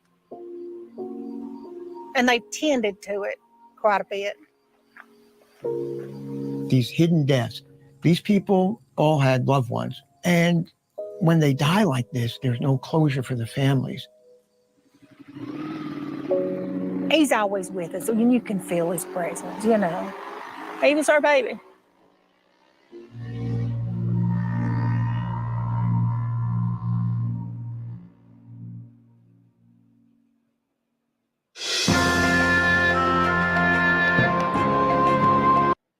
In the year 2002, I was no-knock raided by the chief of police, Michael Moore, of LAPD with an entire SWAT team twice in the same month. Since that date, I began studying the history of America and constitutional law. I'm an autodidactic constitutional law scholar. Over the past couple years, what I've done is I've been able to devise a system, understanding that the police have created a very rigid set of policies, procedures, and protocols that they use to arrest you. I've also created a very rigid set of policies, procedures, and protocols for you to follow that gives you back the power when you're forced to interact with these jackboot thug pigs. It has become a tyrannical jackboot thug police state, prison state, death state. I will win the governorship and I will change the policies from the top down. I don't want to watch a whole bunch of this. I want you guys who are watching this, put a 1 in the chat if you already have my trifold in your car. If you don't have it, please go to deletelaws.com. Get my trifold. I give you the cop cards for free. I sell them for 10 or 15 bucks. You can buy them if you want. But if you just pick up a trifold on deletelaws.com with a Z, I'll give you the cop cards for free. Driver and non-driver, these carry in your wallet. They're just like a driver's license or a credit card. Same material. That way it doesn't melt in your wallet. And then I include with your trifold this broccoli wad rubber band. It goes right over your visor so that your license, registration, proof of insurance goes all together on a laminated card. Then you can watch it right here. I'll show just a second of it. Have any tail lights on? So cops got Talking County Sheriff's Office. First thing I'm going to do when I start recording. Okay, so you want to get to touchdown position. I just want people to understand. I don't want you to get hemmed up by cops. The best thing that I have done for society this far in my life is create this trifold. If you can't afford a trifold, just email me, dlzclips@gmail. I'll at least email you one you can print out. When I get donations and stuff like that, I've mailed off hundreds and hundreds of free trifolds. So if you reach out to me, there's a good chance at the very minimum, I'll email you one you can print out yourself. And if I get enough orders and enough donations and stuff, I just start sending off trifolds like crazy. I mean, lots of people. Put a 1 in the chat if you've got a free trifold from me or a free cop card from me. You have got to get the trifold in your car. It is the most important thing you can do for yourself. I want to just kind of try to decompress here for 1 second, just real quick. I want to show you guys something I saw today. I thought it was pretty interesting, and I think you guys would enjoy it. Holy shit. So I think this is in North Carolina. Holy shit. Why is the house on the ocean on stilts anyway, on wooden stilts, when you know it's going to fall? Holy shit.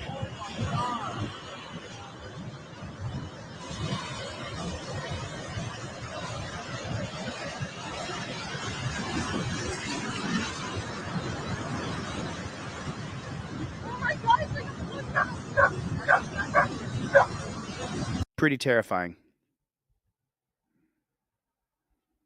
For exposing himself inside a store. Greene County deputy is facing charges for exposing himself inside a store. Prosecutors charged Jesse Snow for exposing himself to a woman he was following inside a Dollar Tree store in Springfield. Snow resigned Tuesday and then refused to cooperate with an administrative investigation into that case. So this dude exposed himself in a store to people like these. I mean, So you're hiring people who what they do, you're hiring people who go to stores and expose themselves. That guy exposed himself, his privates, to a woman in a Dollar Tree store because they can't get good people to sign up to these policies, procedures, and protocols. You're seeing it happen. We're all watching it happen. You can't get good people to sign up anymore. I promise I'm gonna speak up when I hop about the cut. I promise I'm gonna speak up when I hop about the cut. I promise I'm gonna speak up when I hop about the cut. I promise. I mean, are you not seeing the people that are being hired to be police in this country? Look at this guy. I promise I'm gonna speak up when I hop about the cut. I promise I'm gonna speak up when I hop about the cut. I promise I'm gonna speak up when I hop about the cut. I promise. This guy literally thinks that it's his job, to behave the way he behaves. It's just so unbelievable to me that this is what we're seeing. It's just so unbelievable to me. I mean, really. I mean, it's the worst thing I've ever seen is what we're dealing with today. I got another video for you here. Hold on one second. So this cop turns off a body cam and she's going to get a lot of shit for doing it.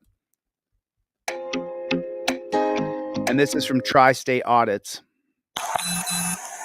188. Can you start me a request in the back lot?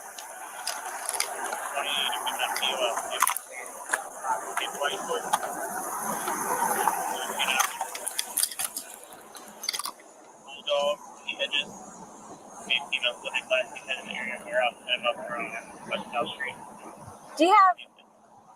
Can you call Dotson real quick? I don't know if you... Is he on the phone? He's hung up. He was saying don't mess with the guy. Okay. Well, he's going... Nothing further.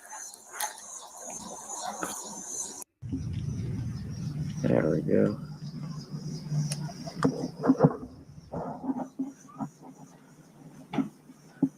Frederick Police Department. They locked my car.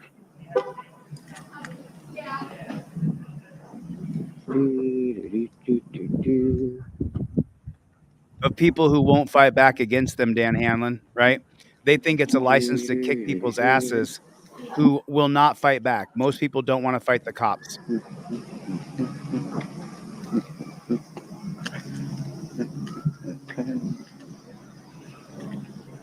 K9 unit. How are you? Ah, pretty good. Yeah. Hellos for suckers. Howdy.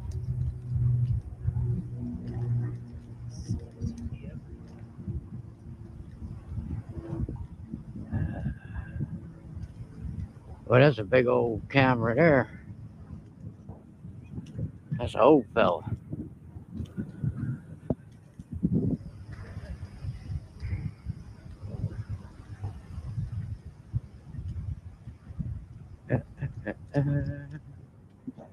This is the Frederick Police Department here in Frederick, Maryland. See what this little thingy over here has to say.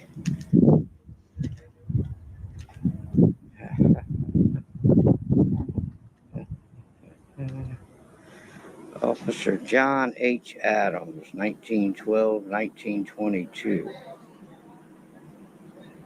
Officer R. Mark Bremer, November 24th, 2003, October 23rd, 2008.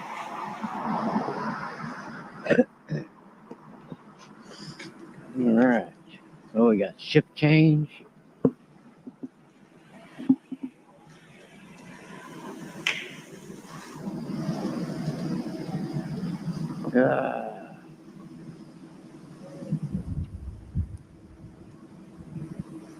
Howdy. Well, we got shift change.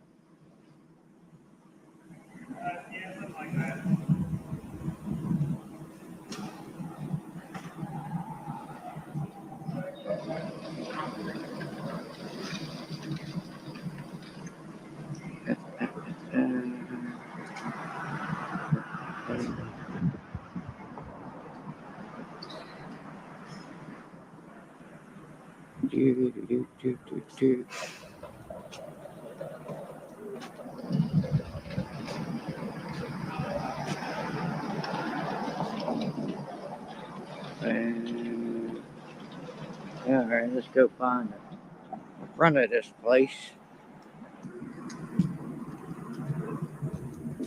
Wave to open. All right, there we go. Oh, that'll be this door. I guess we can open. All right. That's a nice little small police station. Well, the lobby's small anyway.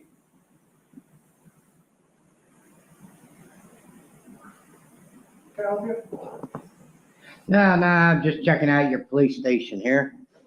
I come through here all the time, and I've never ever stopped in here to check you guys out. Seem like a pretty busy, busy station here. Sometimes it can be, yes, sir. Well, if you need anything, just let me know, okay? All right, thank you.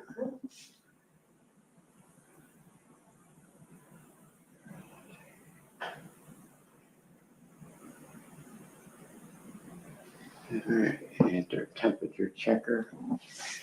It is the mission of the Frederick Police Department to safeguard lives and property, enhance public safety in partnership with our community.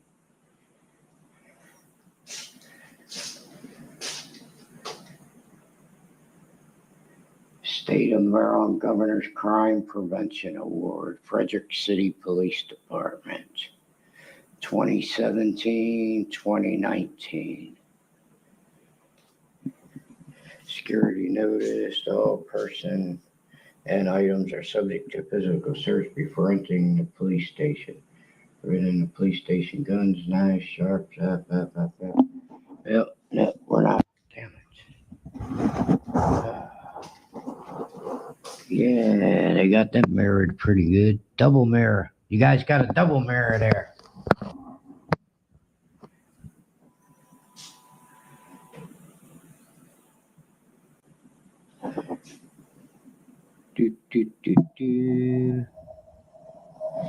All right, let's go back out, finish checking out the app. So this is where the confrontation happens here. Hey, bud. Officer Baker, Frederick Police Department, ID 789. You're recording me. I'm recording you. Sure. What's your goal here? What's your agenda? No goal. Just checking out the cars. Okay, so I like tri-state audits. I'm not adverse to tri-state audits. I'm a subscriber to his channel. I give him a like. This video doesn't have a lot of views. He doesn't have a lot of subscribers.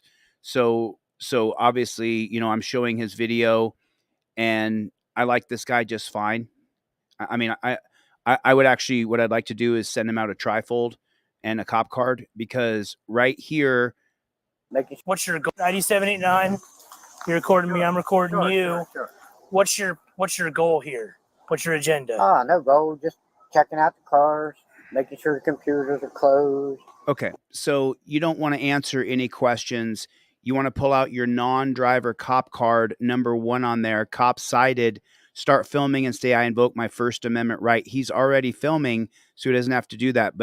And then the law is in the navy blue, 2017, Turner versus Driver. Number 2, cop approaches and says, any words to you at all? I'm sorry, you can't see it because I'm on a green screen and it's yellow. But then it says right there, while filming, state these exact words, I invoke my Fifth Amendment right to remain silent. You're not going to be able to see it because of the damn green screen, but you can see that. That's what you want to do. You want to do it just like that. Yeah. I'm a pure blood myself. I see the comments going through. I'm a pure blood myself. So tri-state audits, if you reach out to me, I think I've been in touch with you before. I will send you out a cop card for free. You want to use your cop card here and not answer any questions at all.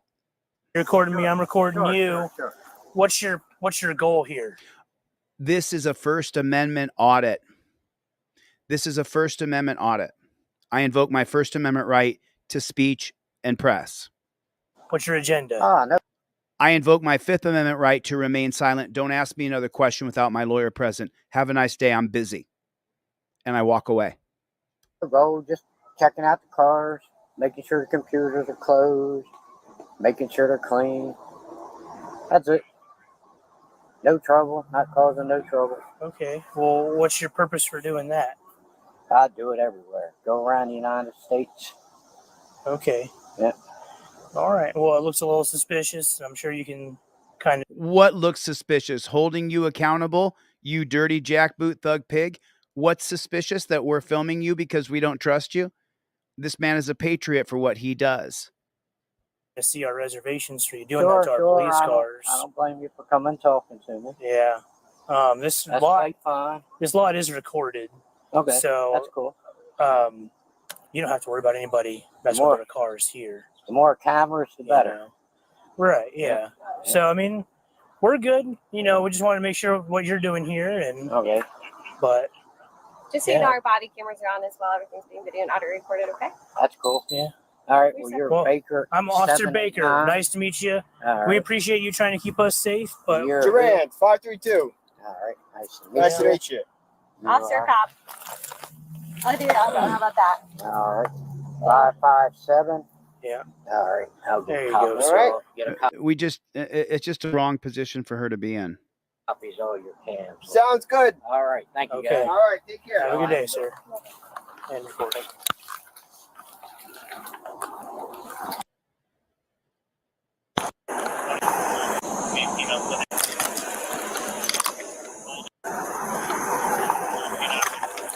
I think he has up in the right-hand corner, he has Ponytail Princess right up here in the upper left-hand corner. I don't know if you can see that up here.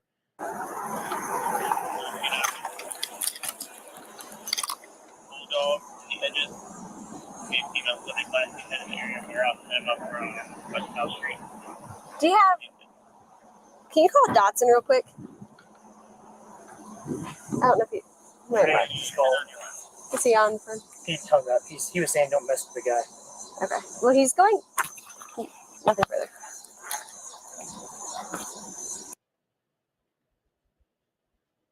It says, why did she turn off her cam? What was she saying that she did not want to be heard? Tri-state audits, I would use white with a black outline if I was you for your lettering. Failure or deliberate refusal of any employee to obey a lawful order given by a superior officer or supervisor, or an attempt to do the same, expressions of disrespect by word or deed, or ridiculing a superior or their orders or direction will be insubordination. Employees will not engage in insubordinate behavior, language, or conduct. 25 Operation of BWC. 1. Video camera activation. BWC will be activated during lawful citizen contacts and investigations. Whenever BWC is deactivated during a contact, the reason for the deactivation will be audio recorded on the tape immediately prior to turning off BWC. B. Conduct the BWC body-worn camera. So this whole thing is about her turning off her body-worn camera. I want to watch this real quick. Sheriff's deputy accused of warning alleged drug dealer boyfriend about police activities. What were you expecting out of being a teen drug dealer's lookout that you thought this wasn't going to end badly for you? What you thought he would stop selling dope, go back to school, get those last 85 credits he needs to graduate, get himself a job at Publix, then he'd be old enough to marry. You could settle him into a nice domestic lifestyle. It just goes to show love is not only blind, it's stupid. A sheriff's deputy in Monroe County, Florida, the Axe body spray under the funky armpit of America, was arrested by her own agency Wednesday and accused of using law enforcement databases to help her 19-year-old boyfriend, an alleged drug dealer, avoid authorities. Keep in mind this article is from August 2nd. Monroe County Sheriff's Deputy Jennifer Ketchum, 40, is facing 19 computer crime charges after allegedly using her access to the state's crime crime information database, as well as its drivers and vehicles information database, to share information with her boyfriend about law enforcement activities and traffic stops, according to an arrest warrant obtained by HuffPost. What's wild about this is at 40, the worldview is so different. You're a sheriff's deputy. Maybe you want to retire in law enforcement, maybe you don't, but you have a pretty good idea of what it means to be a productive member of society. Now, at 19, he doesn't even know if he's going to wear clean underwear tomorrow. The thought of him banging a law enforcement officer is way more exciting than the thought of him even having a girlfriend. Police said in the warrant that Ketchum, who was hired by the agency in June 2021, began an intimate relationship with her boyfriend in 2022 when he was 17 years old. The two lived together until August 2023. Police said, he was bagging up and holding drugs in her house and everything. Ketchum also referred to her boyfriend as a drug dealer. Why would you tell that to anyone? And said he was running drugs near Homestead, Florida, according to the warrant. Investigation into her alleged misuse of the law enforcement databases began in June after a fellow deputy who was her close friend reported her to Internal Affairs. I guess her friend wasn't close enough.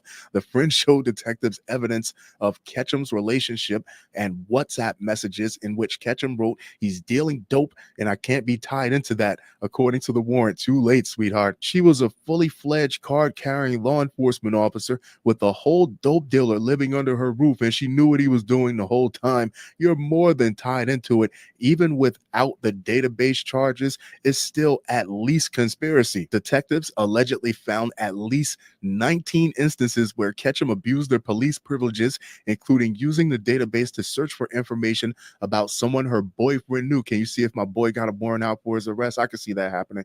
Ketchum told detectives in an interview that she has no concrete evidence that her boyfriend was involved in any criminal activity, according to the warrant. When asked if she ever told other deputies to avoid certain areas where her boyfriend allegedly ran drugs, Ketchum said she had, but only in a joking manner.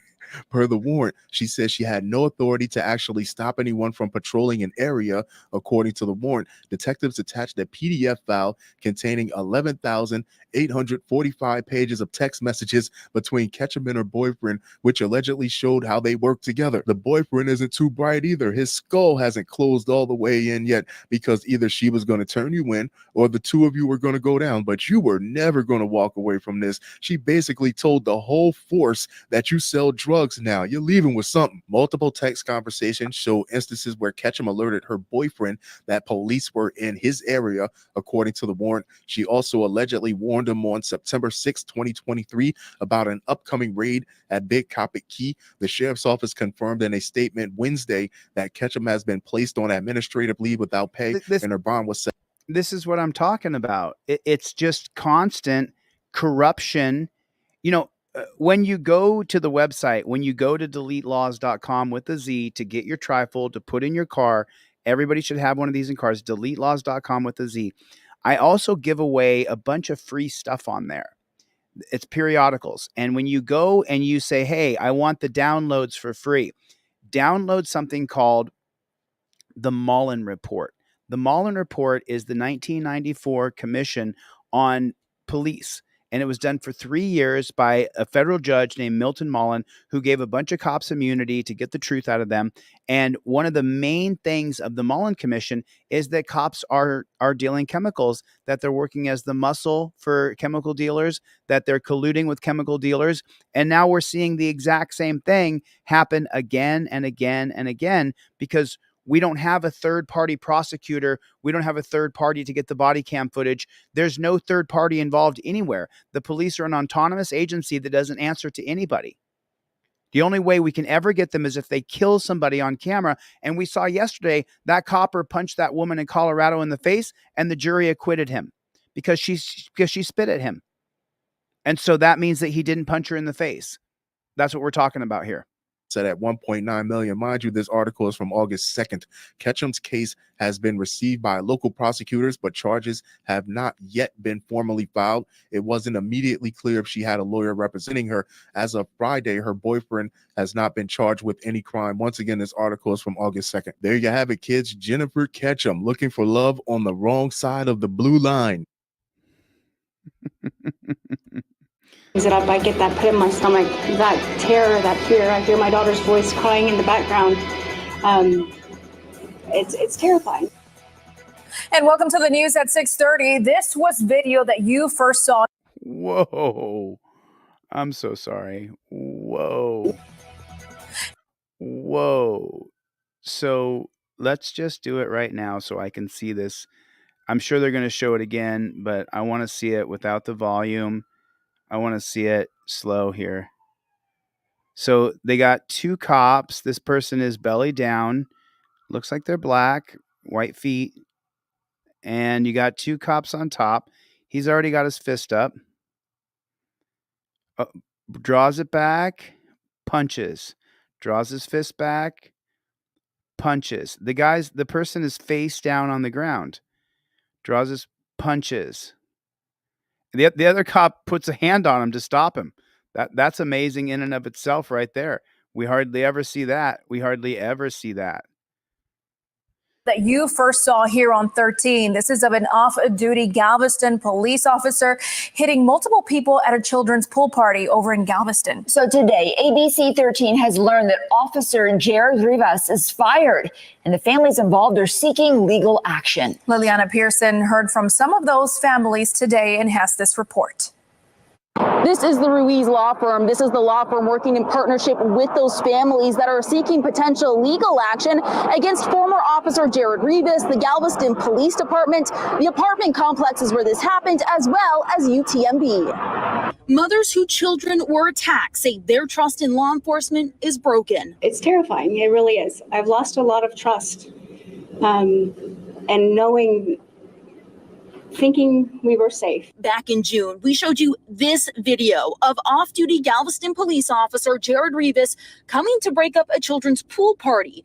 It descended into chaos with multiple videos surfacing of Rivas pinning and beating people. An officer of the law who the kids are supposed to trust and have faith. Oh, whoa. I'm so sorry. Law who surfacing of Rivas pinning and beating people. An officer of the law who the kids are supposed to trust and have faith and look up to were now harming them and their siblings and friends. Now the families involved. So okay, so I'm sorry for interrupting, but we got to talk about this real fast. We got to just have a discussion. And beating people. Okay, now hold on. Now listen to what she says here, and we got to talk about this. An officer of the law who the kids are supposed to trust and have faith and look up to. No, I'm so sorry. I'm so sorry. Any person who signs up to this Death Star, to these pig troughs, to people who would teach these policies, procedures, and protocols, if anybody who agrees to do these policies, procedures, and protocols, you teach your kids not to trust them. You teach your kids that cops are bad, that they're the bad guy. That's what I teach people, that cops are the bad person. When you're around a cop, the cop's the bad guy. If a cop's in the room, that you've identified the bad person, they put that slave catcher badge on their chest. The cop is the bad person. You teach your children properly that cops are bad people. I'm sorry. I wish, for the cops, I really wish I could say something that is different than that. But the problem is that Mikey B said it, they're not trustworthy. You can't trust them. It's like that old joke. I'm going to give you a bag of M&Ms and only 3 are poison. How many M&Ms do you want? I don't want any. So if we go by that there's only 3 bad cops on your pig shack, working in your pig shack, working in your pig trough, if there's only 3 bad apples in your Death Star, then you can trust none of them. Teach your children properly that cops are scumbags. I'm sorry. It's not me that made all the videos we watched today. It's not me that participated in killing people and saying, well, I mean, he shook his hand first and he tried to build rapport, then he murdered him, so I don't see why we would charge him. That was a cop saying that. That cop said that. that he shook his hand and he tried to build rapport before he killed him. So there's no criminal action here. If you agree to these policies, procedures, and protocols, you are a bad and evil person. If you chain people's wrists behind their back who don't need to be chained up, you're a bad and evil person.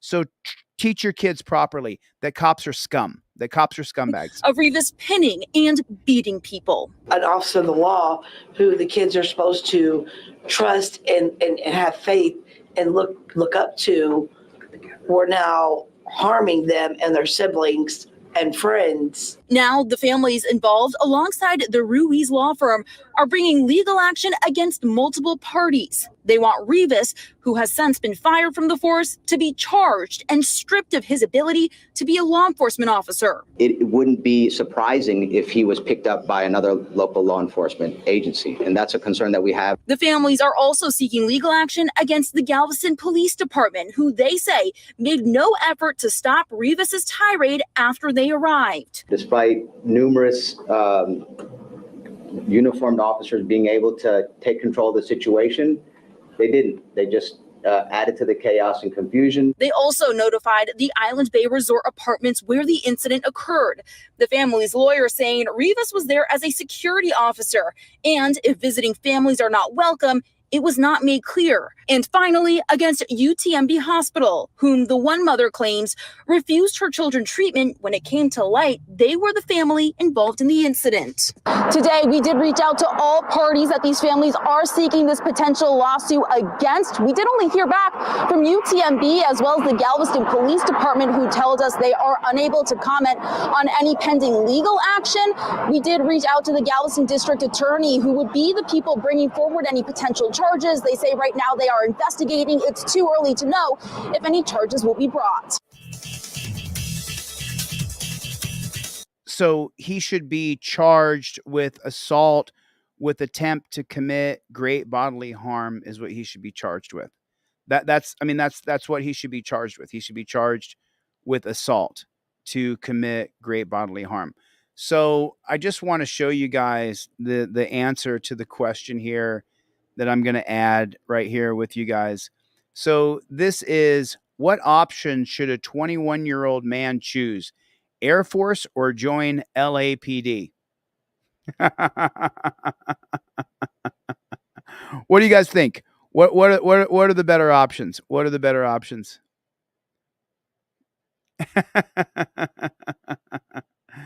Air Force, Air Force, Air Force, Chair Force, Air Force. I'm going to also become a cop if that's your end goal. Oh my God. Oh my God. Oh my God.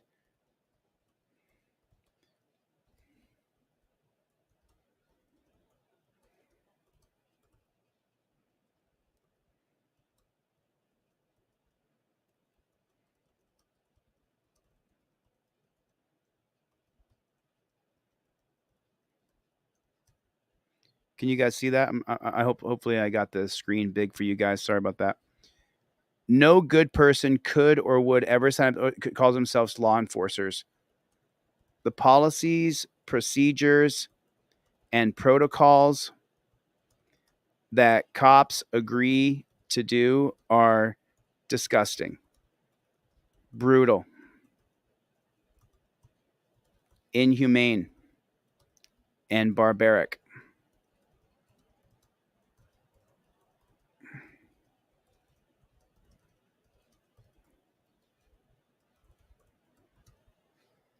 So I wrote, no good person could or would ever sign up to this organization that calls themselves law enforcers. The policies, procedures, and protocols that cops agree to do are disgusting, brutal, inhumane, and barbaric. No good person could or would be a cop in America.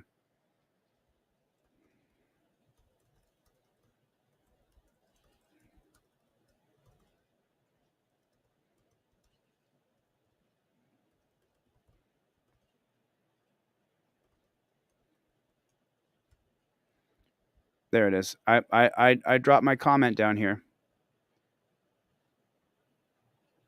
My comment won't post.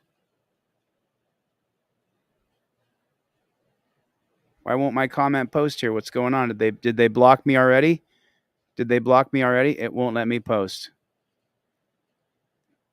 It won't let me post. I wonder why it won't let me post. So this is in Ask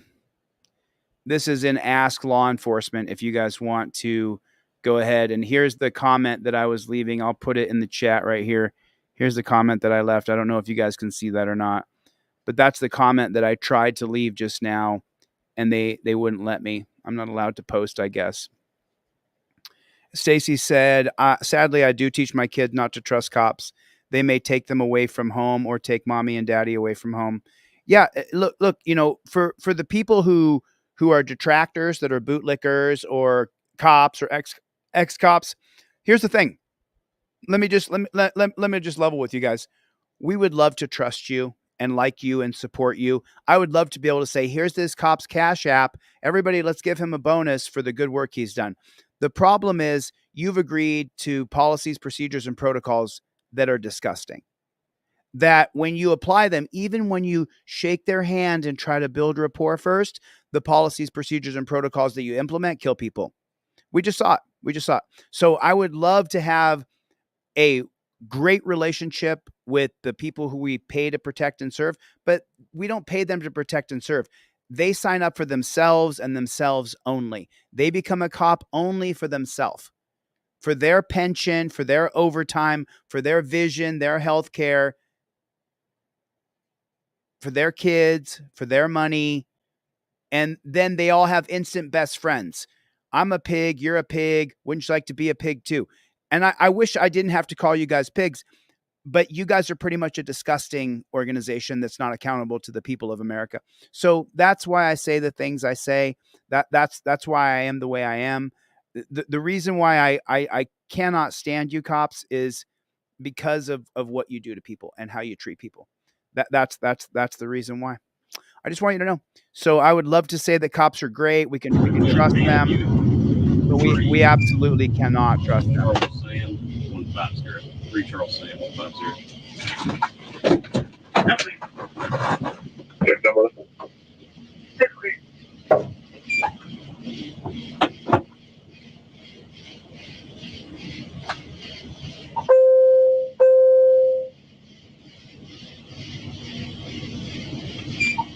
This one ran the other day.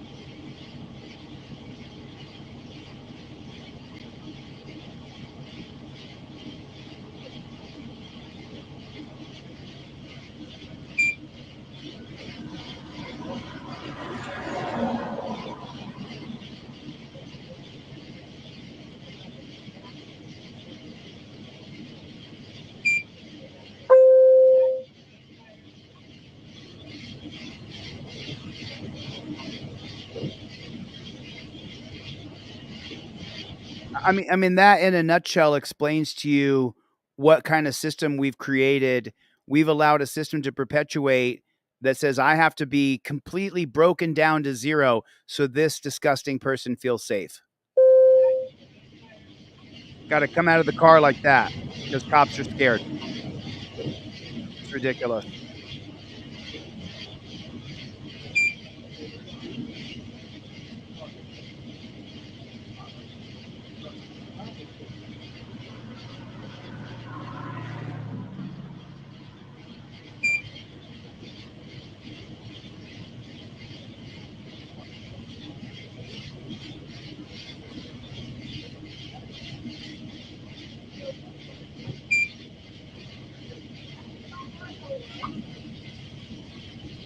Immediately in torture cuffs, and you wonder why people hate police.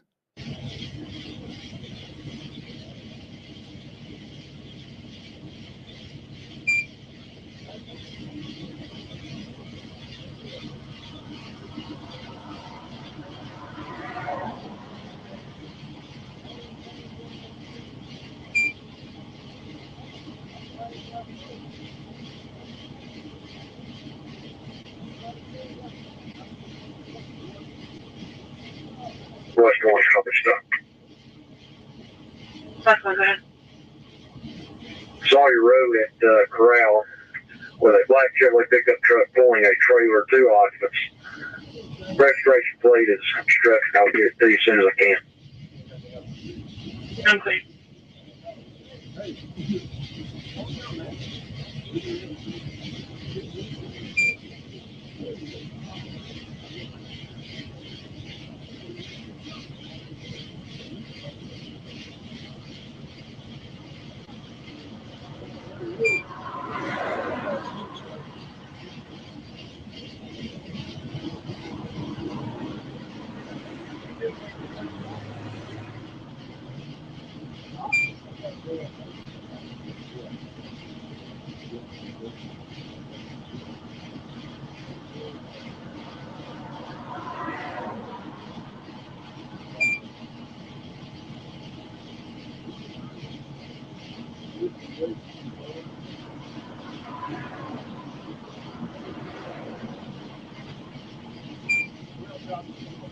What's he doing with his hand back there, folks? What's his hand doing back here? You guys see that hand right there? What do you think they're going to do next?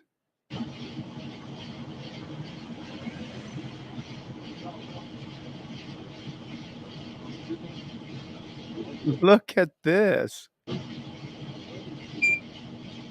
Look at this.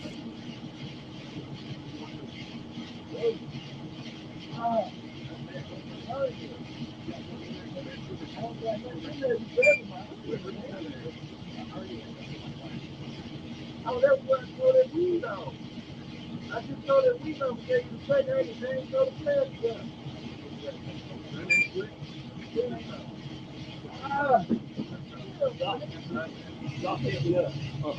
Hold on a second here. So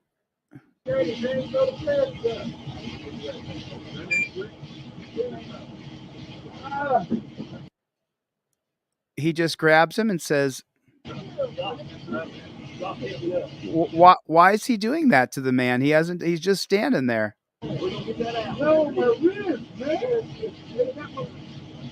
What's that? You guys okay?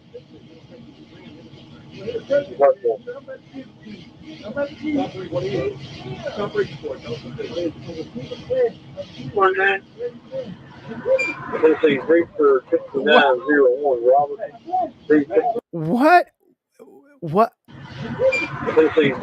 He just attacks. He knees a guy in the stomach who's torture cuffed up, and another man is holding him. But he feels the need after he puts his head on the car to then pull him back and pull him into his knee. What a psycho! I'm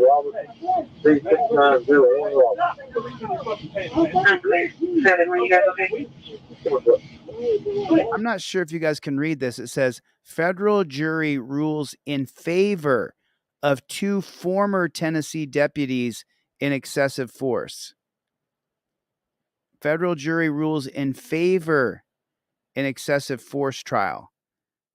A federal, let me make this big so you guys can read it here. A federal jury has ruled in favor of 2 former cops in a civil case from 2019 when a man claimed they conducted a body cavity search on the side of the road. The jury ruled Thursday in the case against Daniel Wilkie and Bobby Brewer. Dashcam video shows Wilkie and Brewer hitting James Myron Mitchell while he was handcuffed during a July 10th. In which world was this not excessive force? Well, in America, in America, where the jury is full of boot-licking cop suckers. How in the world is this not excessive force? Explain this to me. They got him there. This cop on the right here, I'm not sure if it's Wilkie or which one it is, but he escalates things.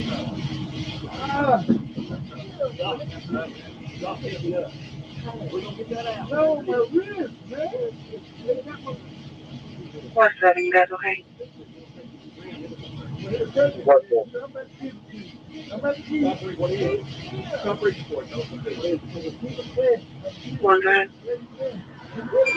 see, Reaper 5901, Robert.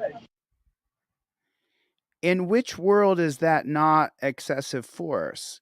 How is that correct at all whatsoever? That's brutal, inhumane, barbaric, police brutality. 6901, Robert. 7, were you guys okay? Okay.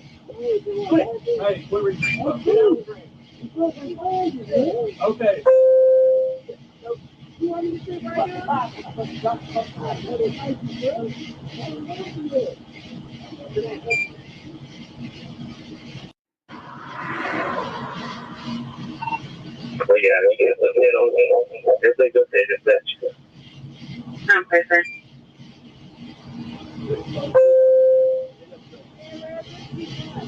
Oh, my goodness. We're resuming normal.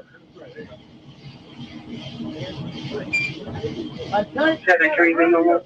Y'all are killing. I got a hernia, man. I'm standing up back to skin. I ain't got that on me, man. Good, resume normal. That cop is obsessed with grabbing his crotch and his butt. Thing was okay. I'm clear. All units can resume normal main. All units can resume normal on main. I'm not reaching them up too hard. Back.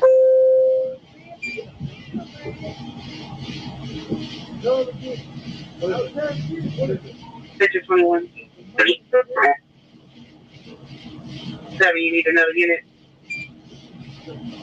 That's correct. 5 on or out. 5, clear. Why are they treating him that way? If he has chemicals down his pants or he has chemicals anywhere, they'll be found once he's in custody. They're treating him this way. It's brutal. 68. That's going to take some emergency or not. Look at them jacking his shoulders up like that. Look at that. That'll tear your rotator cuff right there. No, yes, sir. How is this not excessive force? That shoulder's getting wrecked. Any non-emergency, now you can cancel. Why is he treating this man this way?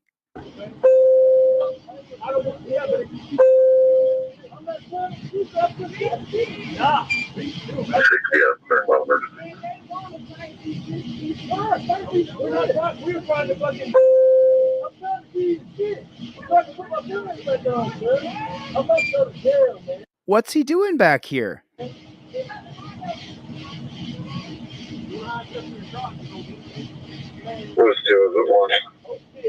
He punched him in the butt.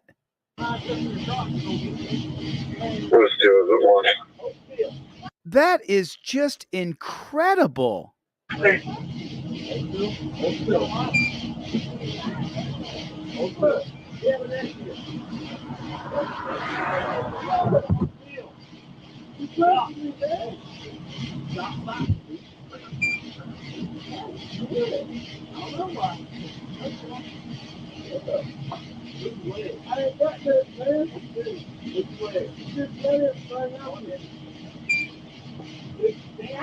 He punched him again.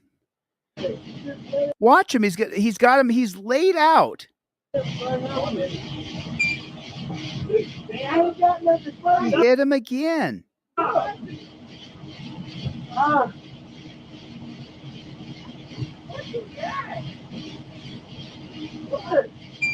Signal 25 Look at his arms. James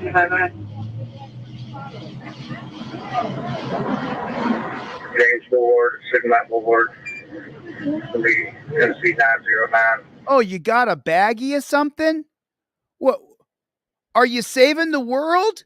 Have you changed everything? I mean, what you're doing to this guy is disgusting. It's disgusting. And what have you done? How much have you bettered the world? You caught him with some chemicals. Whoa. Good for you. Who cares? Nobody cares. Literally, nobody cares. This guy has a bag of chemical down his pants. Nobody gives a damn about this. Nobody cares. This is just unbelievable. This is incredible as he punches him and beats him as he does it. Kleenex Remora. We agree. 400. Oh, man. You can't put it.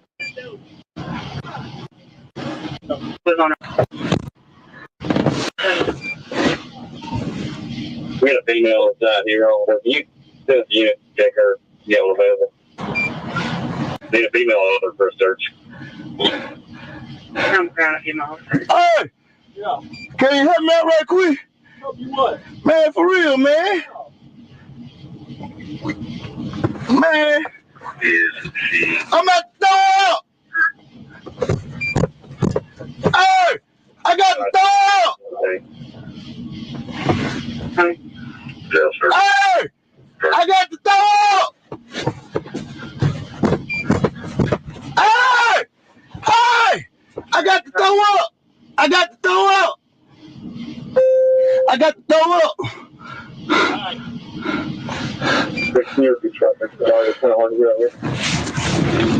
I ain't got to throw up, man. I ain't trying to throw up in your car. Hey! Hey! Yeah. What? Take me on jail, man. No, you gotta search your car first. You got anything else in there, do you? Can you put my clothes on? You got anything else on there? Nah, man, that's my shit, man. She ain't got nothing to do with it. Take me to jail. Okay. Yeah, take me to jail. Baby! Signal 20 out of 24. Baby!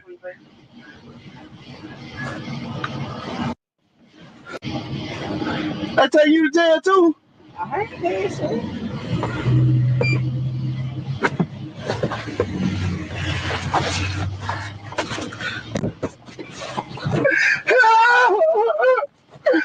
Hey!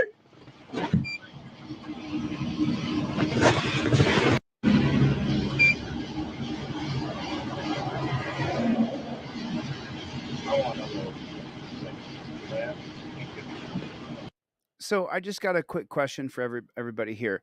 So what have the cops solved today? What's the big solution here? What did they do? They caught some guy with some chemicals, and then they punched him and beat him, arrested him, charged him, took him to jail.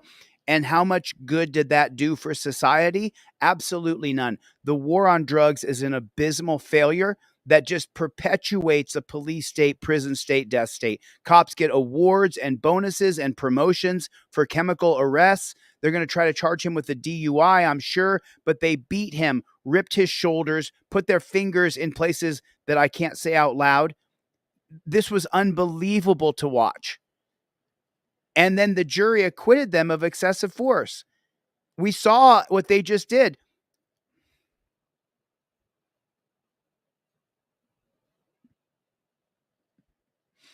Just Willie says they just need more training, Chili. That's all. They just need more training. If they had more training, well, then we wouldn't have these problems.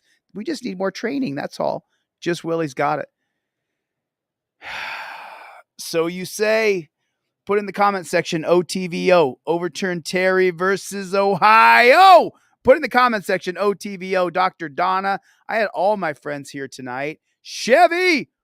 I saw Cope Dog this morning, actually. Love you, Cope. Nice to hear from you. Right Way Ministries. I don't know where you are. Complying Borg. So you say. Pad, what's going on? Dr. Donna, Wanda, ZV. Good to see you. Nice to see you. Thank you for coming. I appreciate it. Jim, thanks for coming. In Qualified Immunity with the OTVO. Overturn Terry. Soy Leal. As usual, it's nice to see you, my friend. Sick Sheeple. You know, that's the whole thing.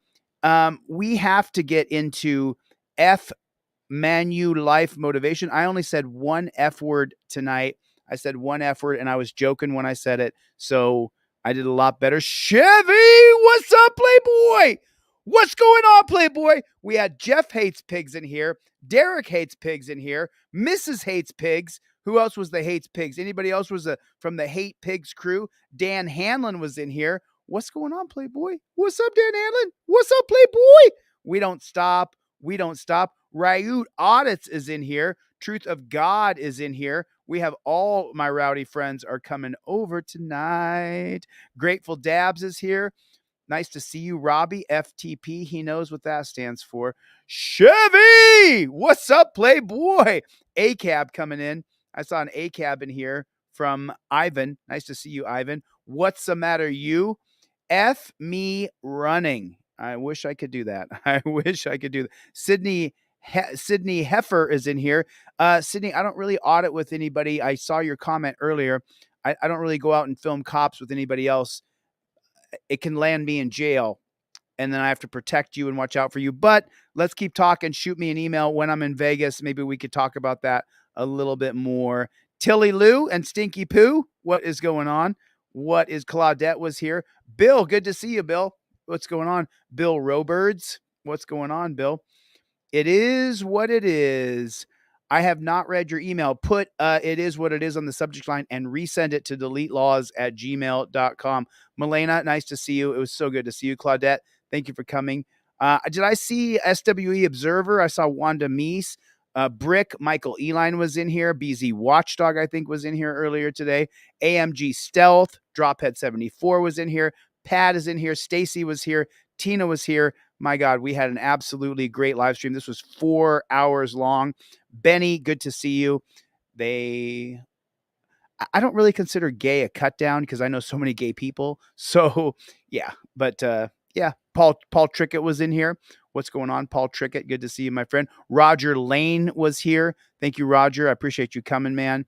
I appreciate all you guys. And then listen, Mingo Wingo was here. I know Mingo Wingo. Listen, I don't know what else I can do for you, Mingo Wingo, without additional footage. I need footage of these cops running you down, my friend. I need footage. Listen, I got to get the flock out of here. Thanks for coming to my TED Talk. I'll see you guys on the next one. Make sure you guys go over to Delete Laws, get a TRIFOLD, deletelaws.com with a Z, get a TRIFOLD. Remember, I'll give you the cop cards for free. If you want to go ahead and buy them too, that's amazing. Buy them.